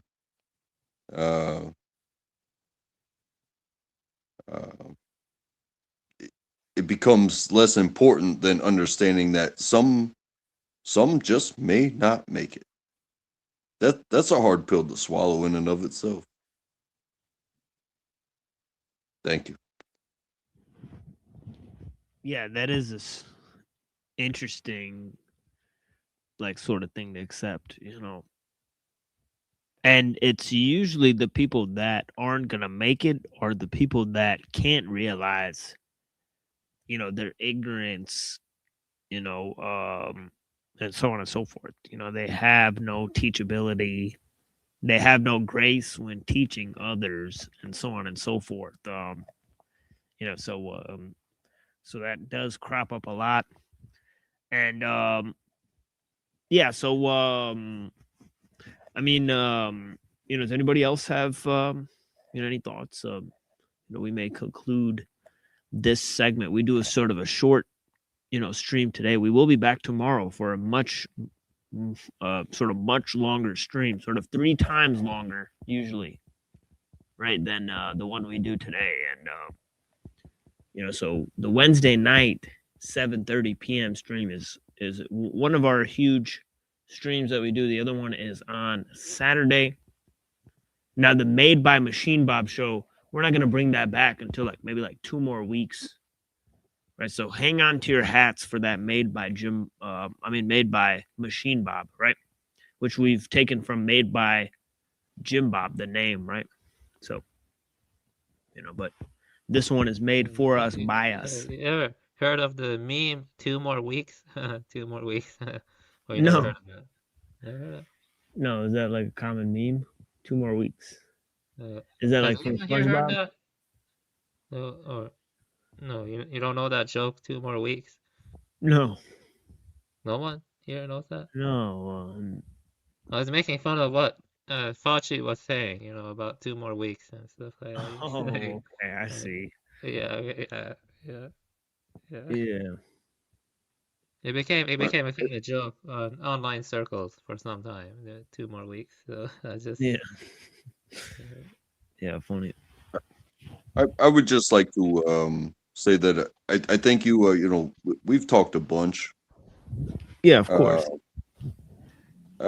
I apologize for not being such a well-read person.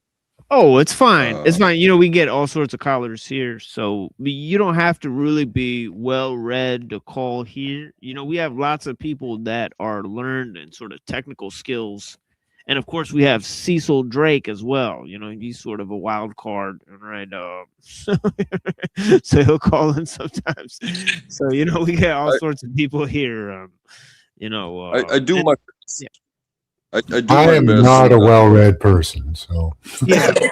Yeah, we keep things a little I more do- lighthearted here, you know, and we appreciate the discussions, you know, so we like to open it up. So blessings untrackable, it's no worries. And I mean, of course, we appreciate, you know, many times you listening and corresponding with the material, right? As there's a lack of that, you know, sometimes around, there's people, Mostly around this guy named Cecil, who can never keep it on topic. But yeah, anyway, Confucius say the man who pisses uphill will soon have wet feet. Oh.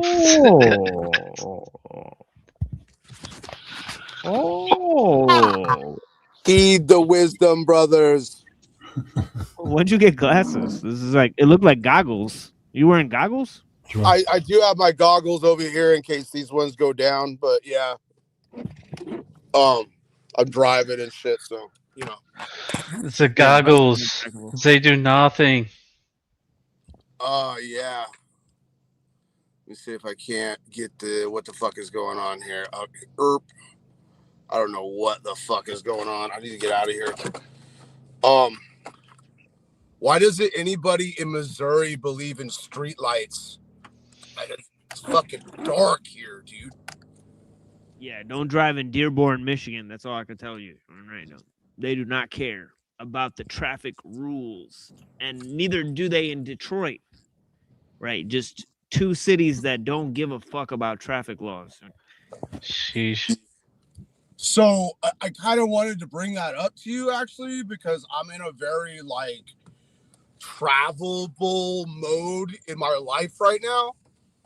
And I have the ability to basically go almost anywhere and work. So when exactly were you planning on moving over to Ohio? Yeah, that's like in like 2 months or so. But yeah, you know what I mean? You know, we should do like an IRL stream. You know, maybe we could do it or some shit like that. Right? This would be, this would be a funny option. You know, I want to do one with Neurojack. That would be a long time coming with Neurojack to do an IRL stream. I don't know if you guys want to see that or not. Heaven and hell would have to move for that one. Yeah, we'd have to go from Detroit to California, right, and do the merge. Don't do that. Yeah. Anyway, Ohio. I don't really know about Michigan. I'm trying Ohio Riz. Yeah. I'm not really trying to do blue states, if you know what I mean. Don't do it, TML. Don't do what? Move to Ohio or do an IRL stream? I don't know. Or go to California. Right. You know, it could be any of the three options there. Yeah, California, I think. Any number of things could happen there. it's nice weather.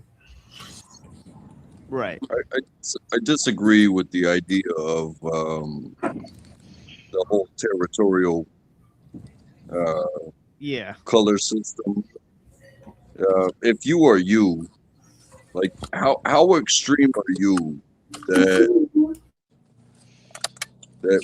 that you being you where you are is really gonna fuck with you? Does that make sense? Just be you. Yeah, I'm not really understanding, picking up exactly what you're laying down there. Are you talking about me talking about red and blue states? Like it's twofold. Like it's like one, like just build something where you are, and second, like don't have like a weird sense of like regionalism, so you could have your local shit, so you don't like compare yourself to other fucking places. You know, so it's like this sweet spot of like, you know, like Lao Tzu says, right? He says, you know, here, let me go find this here for you guys. You know, where is my Lao Tzu? I'm actually not finding it here. Hold on, give me a second, guys. Because when I talk about red, when I talk about red and blue, I'm talking more about people's psychological profile as opposed to like what they do inside of a ballot box. And certain types of people, I just don't want to be around anymore because I grew up around them. Here's a reading from the Lao Tzu. It says, a small country has fewer people. Though there are machines that can work 10 to 1,000 times faster than people, they are not needed. The people take debt seriously and do not travel far. Though they have boats and carriages, no one uses them. Though they have armor and weapons, no one displays them. People return to the knotting of the rope in place of writing. Their food their food is plain and healthy. Their clothes fine and simple. Their homes secure. They're happy in their lives. Though they live within the sight of their neighbors, they could hear the chickens and the dogs across the way. Right? Yet they leave each other in peace while they grow old and die. Sheesh. That makes so much sense. Yeah, the countryside is the Tao.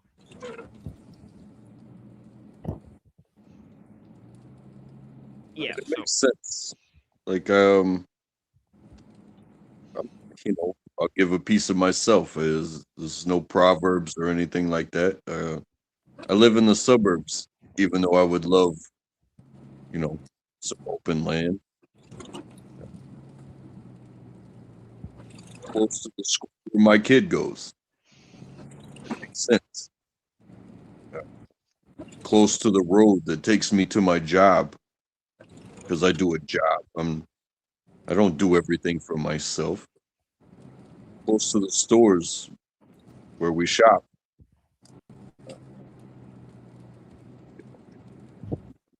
Shame that.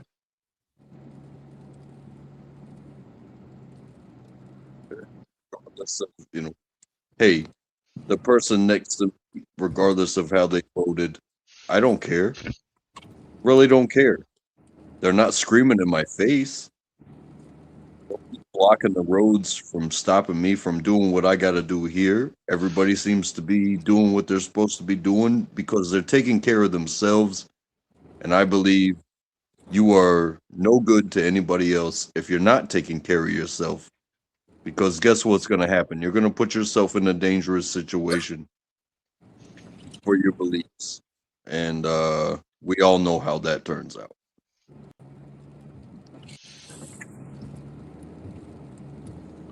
Cool story, bro. Reagan just made another video. God damn it, Cecil. I knew you were going to comment, bro. That's why I brought it up. Reagan just dropped another banger. She lives where? Ohio. Ruh-roh. Ohio. And what is? Oh yeah, you know what? That's where I recognize this guy, Avian Buddha. That's where I recognize him from. Is the one time I went to Reagan's Discord. He was there. But yeah, thanks for that link there, Reddington. No worries. Of course.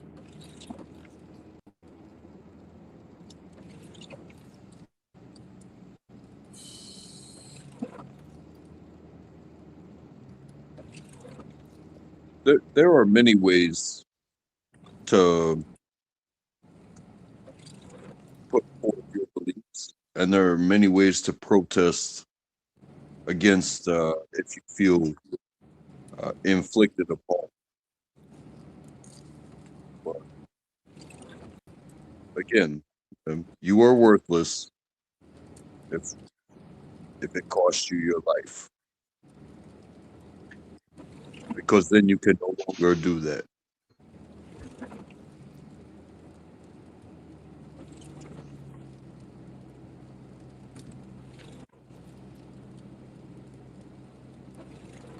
You mean like if I want to get a car and go slam it into some ICE officer's car and get shot in the chest for it? Is that an example of what you're talking about?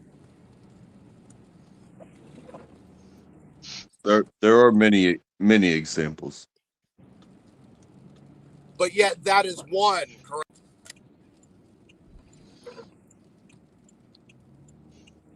That is one. Yes. Okay. Cecil out here just straight accelerationism. Yo, all right, so we got to shut this down before Cecil burns, the whole thing to the ground here. I appreciate you guys. Blessings. You guys got like some closing statements because I actually have to go text a bunch of people and call some people. So I appreciate you guys. But we will be back tomorrow, as I said, 7:30 p.m. Right is the time we'll start. We will have an open panel there for at least 6 hours. Right now, I plan to start shutting down at 6 hours, but sometimes we go over. We go to like 7 or 8, or sometimes 9 hours. 12. Right then, yeah. I mean, there has been times where we've, just been live the entire time. So it just depends on how everything goes, and I appreciate you guys. But yeah, do you guys have any closers for the people? Burn the system. Bumba clock. Embrace nothingness. Embrace nothingness. Yeah. Max Vision, I appreciate you. Thank you so much, sir. You're welcome. That non-abiding awareness. Right. Hey, TML, I got back in the Discord because I want to talk to you, bro. Like, we need to talk. For sure, I got you, man. Okay. Yeah, hit me up anytime, man. Yeah, like. Yeah, you can call me through Discord too. Yeah, so it is what it is. Yeah, Yeah, exactly. Something on that level. But yeah. Okay. Yeah, yeah. We're always in the VC too. So yeah, come holler at us. Of course. Yeah, yeah. Blessings. Yup. Cheers, guys. Good talking to you. Yeah, appreciate you, Max. Easy. I would say that I'm thankful to connect with people on such a platform. Yeah, thank you, sir. Yeah, it's been a pleasure talking to you as well. Definitely. Whether I'm happy or I'm sad or I'm going through something or I'm not going through something or whether I got something on my mind or not, regardless of what I believe, or I would have the opportunity to do it without. So you take the glory today, sir, because you give people the opportunity, and I am thankful for that. So to be thankful for not just the platform, but the others that participate in it. I love you all. Take care of each other. Take care of yourselves first. And yeah, good night. Yeah, blessings, sir. I appreciate that very much. And yeah, that means a lot to me. And yeah, we'll definitely be here tomorrow for you guys. And yeah, similar topics in the beginning. So you guys know what to expect. This sort of introduction to tomorrow. So we'll know what it is. I'll be there. Yeah, thank you, Max. Your blessing, sir. All right. Yeah, blessing, sir. Avian, are you here with us? Yeah, I'm here. I don't have much to say. It was a good talk. Yeah, no worries. But I want to just say one thing, though. It's not related, but I feel like it's good to be organized because I had this piece of artwork that I liked a lot, and I'm just looking through my computer to find it. I think I lost it, but yeah, it's good to be organized. That's all. Yeah, Absolutely. Yeah. Unlike my, my hair is not very organized, but yeah, everything else is pretty organized. But yeah, I appreciate you guys.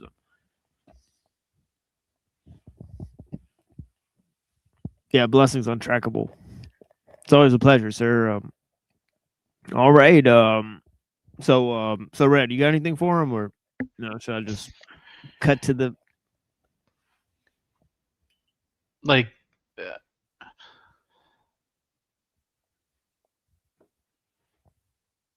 I think both Parmenides and Heraclitus would it's basically what Avian said. They would look at the fractals and have their own interpretations. They would look at quantum mechanics and say the same thing. And, it's like, one's particle, one's the wave. But I'm kind of hoping that at least one or both would say, wait a minute, this is a lot more complicated than we originally thought.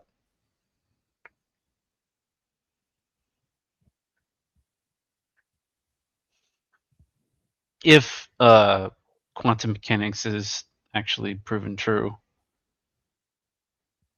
Yeah, there's an intractable problem with trying to, merge quantum with relativity and so on and so forth. So this is recently what I've heard. And there's a whole dark matter issue. It seems quixotic at the very least. I mean, if I remember the history right, dark matter's only really a thing, quote unquote, because of the general or special theory of relativity. Whereas before, if you went by ether, then it's not really a problem. But that's fallen to the wayside for most of modern science. They think it's basically pseudoscience. Yeah. Because Einstein was trying to show that light can travel without having to have a medium to travel through. So they gave up the ether and went with Einstein.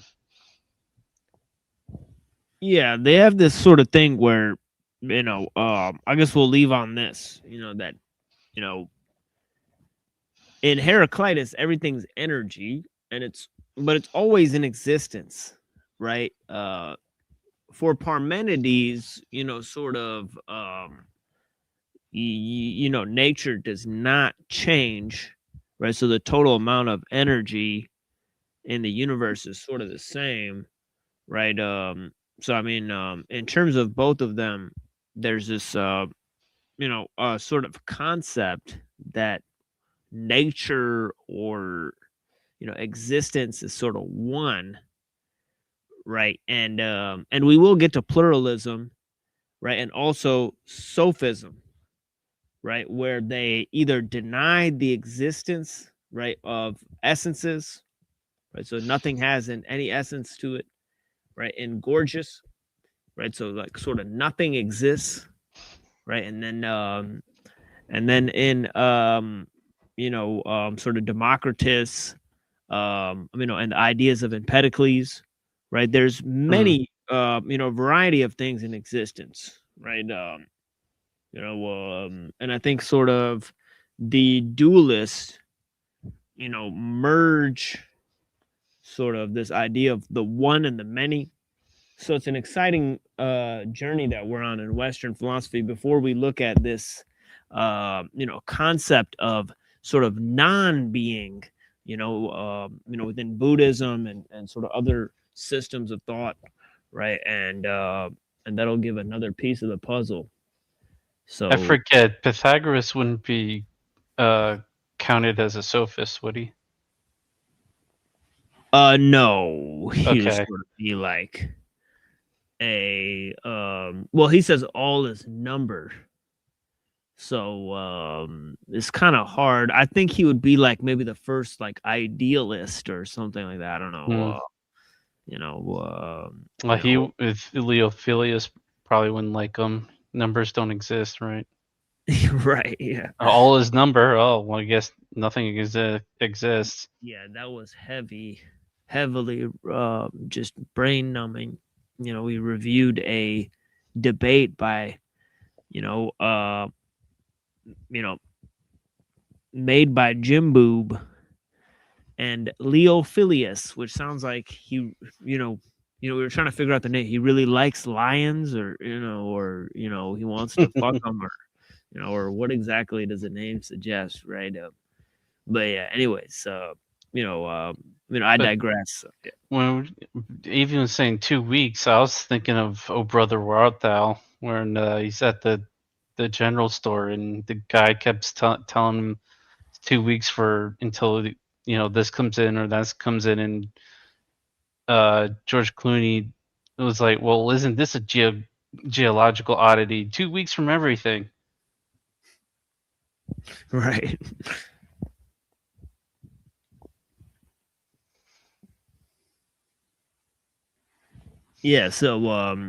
So thank you for joining us here on the Machine Lies, where we talk about the lies of the machine on the machine that lies. And of course, I hope you guys have clarity to see through the lies. And we're laying down a history of transhumanism with all the little bells and whistles. And I hope you guys will graduate to a sort of better understanding of the main topics as they're sort of contextualized here. And do not seek the treasure. Yeah, do not seek the treasure as we looking for Funk's future, right? I mean, enjoy this track, Looking for Funk's Future. And we'll get into some musical, sort of and conceptual themes here with the closing, musical display. Please enjoy this, and see you guys tomorrow. Blessings.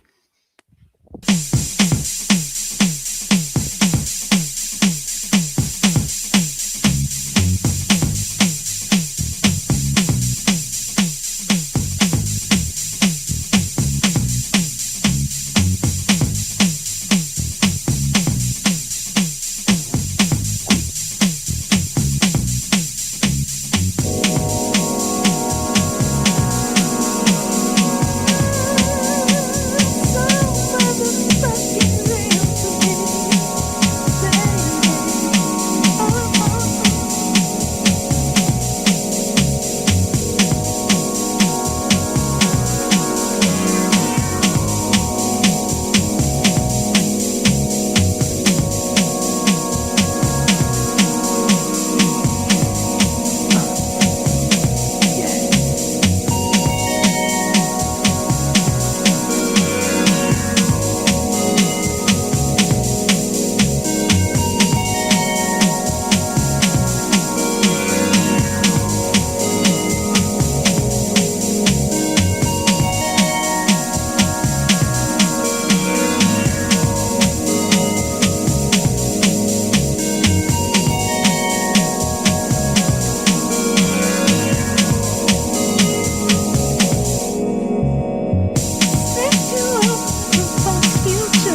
don't even know what else to do but to fall to you, yeah. I do it so much that I don't even know what else to do but to fall to you, yeah.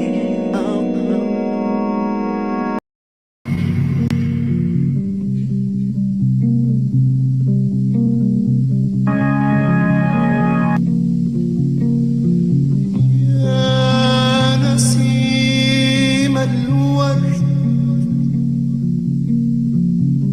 خبرني الرشاد يا نسيم الورد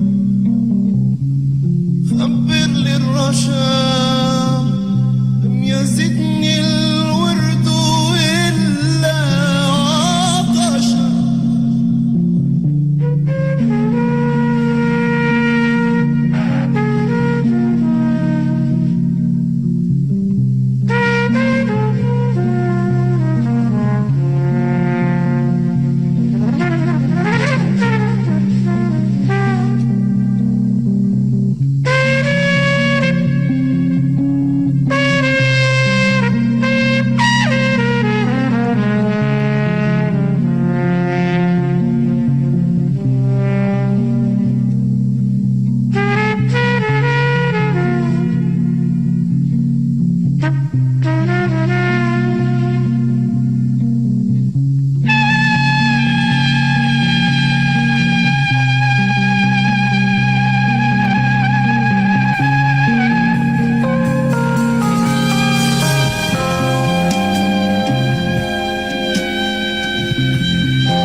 tue le serpent salut.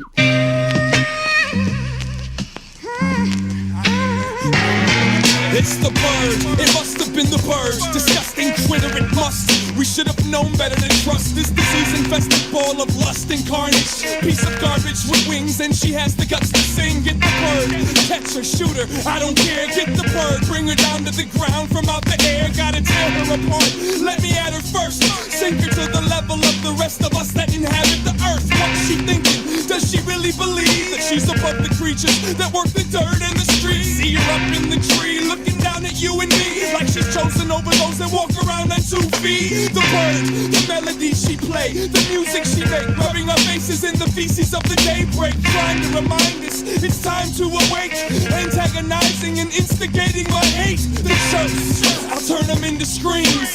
My feathered friend's end will justify the means. Disturbed, I'll grab her by her beak and swing her in circles until she's too dizzy to speak. I'll shake her from her branch, tear apart her nest, break her skinny legs and fry her eggs up for breakfast. She's just food for the fleas. She thinks she's better than me just because she's free. I'll shake her from her branch, tear apart her nest, break her skinny legs and fry her eggs up for breakfast. She's just food for the fleas. She thinks she's better than me just because she's free.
Put in the Smithsonian on podiums for holy hymns, but you see who's controlling them. Fuck myself off cause of the egotistical mode I'm in. No, I can't slap you no 5 when you and your cuddy is talking shit about me outside. People take pride in what they have no hand in, sorta like a phantom, holographic, handsome, but deep inside he wanna do what his man done, just because his peers jeer and clown. And when you 6 feet deep, no one hears you now. They say we not compatible like deers and cows and owls. So many rules and regulations say you're not allowed. Caught in the grip of the city madness. I'm caught in the grip of the city madness.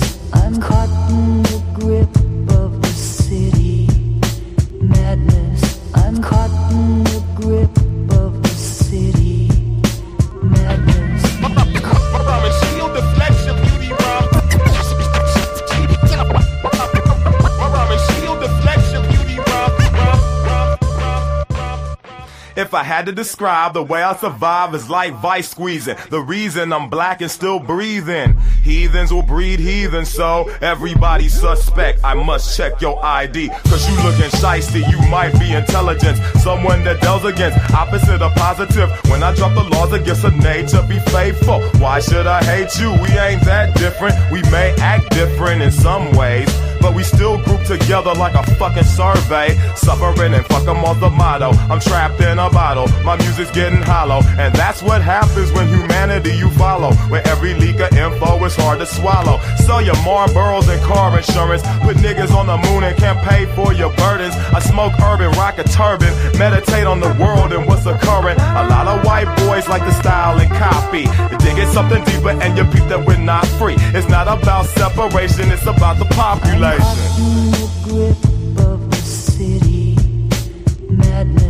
I'm caught in the grip of the city. Madness. I'm caught in the grip of the city. Madness. I'm caught in the grip of the city. Madness. Shield deflects your beauty rhyme.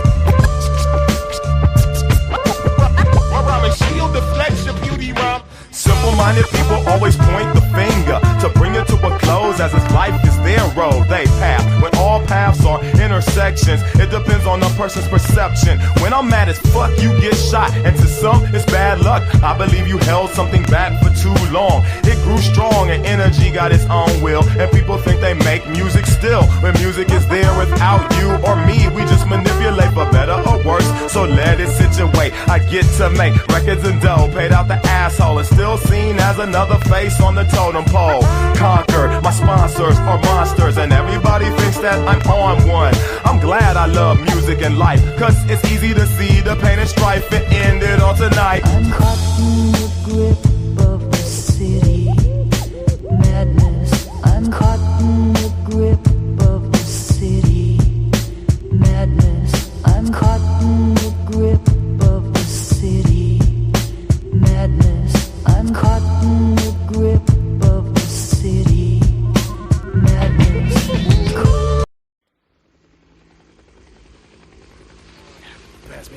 Pass me the tiger piss. I tunnel ran to the hidden habitats of Kalar's dark inferno. No turning path back. The half-man have orders to burn the village and get out with both hands intact. I'm not a mechanism born from the stain. I had to be trained. Now I catcall with dead walkers. I'll send a postcard from the Nang if I can get onto the roof in time to hang from the leg of this last chopper. Son of an weed, burn up a turban, growing the road, rotating bug colors, brick textures, and others modified climate make nasty tongue plunge. Headshots. We're opposite of chameleon blends, cardinal dreadnoughts. There's this crash out of cyber wide and test on the track that you go to my boss body before I had a chance to take my life back. And it's the born band to surprise where at the recruiter's office, learning how to get ahead of advertising. He said, sure, others are passes is the gate to definition, but that's not the singular attraction to the setup, not the action of the sacrifice of past draftees. Actually more of a layaway duckers plan for young get up and go out motivators.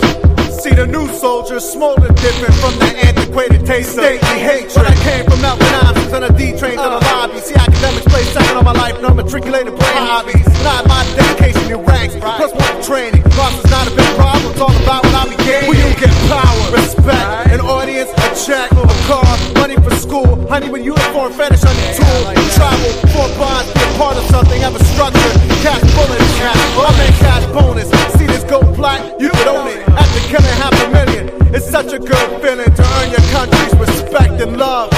So what do you say, sonny, you my man? Fucking sign me up. Rock, rock, B-boy. Rock, rock, man. Renang, renang, renang, renang. Rock, rock, B-boy. Rock, rock, man. Renang, renang, renang, renang. Rock, rock, B-boy. Rock, rock, man. Renang, renang, renang, renang. Rock, rock, B-boy. Rock, rock, man. Renang, renang, renang, renang. I'm not a mechanism born from the stain. I had to be trained. Now I catcall with dead walkers. I'll send a postcard from the Nang if I can get onto the roof in time to hang from the leg of this last chopper. Chopper, chopper.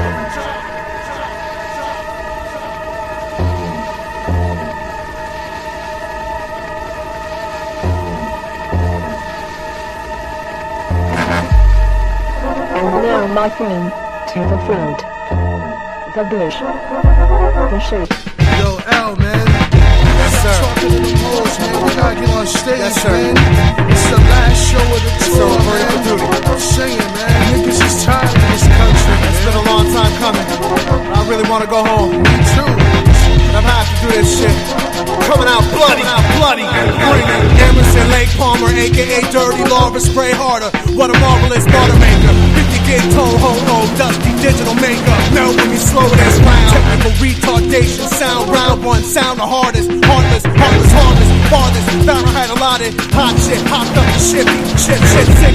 Monster, ancient makeshift ministry mic on. Nervous slur palm, teleprompter, sights on. Laser head looks like a linguist. Fighter lights flurry down rounds like a ration. I like force stranded. Stranded like a lord of the bugs and disbanded. Better bring the band-aid. Hustle shit, fantasy, gun talk.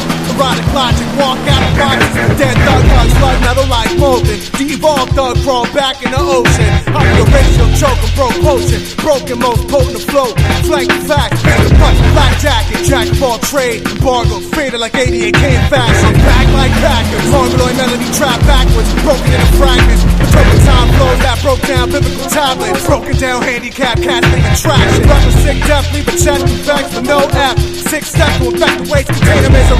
Fat thighs chafing the summer from humidity. Human unhuman. Brains of blue tulips. Caught between animal thoughts and what we talk about confusion. B-boy lucid. Ugly motherfucker for faces of our addicts. Just for my people. Persecute plagiarists, dangerous at a close range. Those brains close to the range of both brains. The celebrity roles. Most celebrity aspirations get tossed in the mode. With a mackle. Actual track catapult. Corpses act animate. Walk around the backyard watching a brain cabinet. Sad but erratic. Irregular predator with bad brain magic. Magic is a Siegfried and Roy with boys special. Back in the top of people bruising. Water leaking out, pop box and hot cruise. Straight bruising. Chainmail codes with bulletproof chokers. The most you can hope is only to get half choked. That's half a joke. Adamant. A-wall to the last atom. Active axe handler. Handle her merchandise flirt.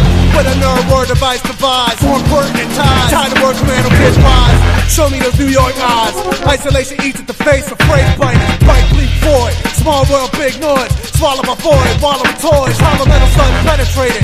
Just demonstrated. Fucking fake face, I hate it.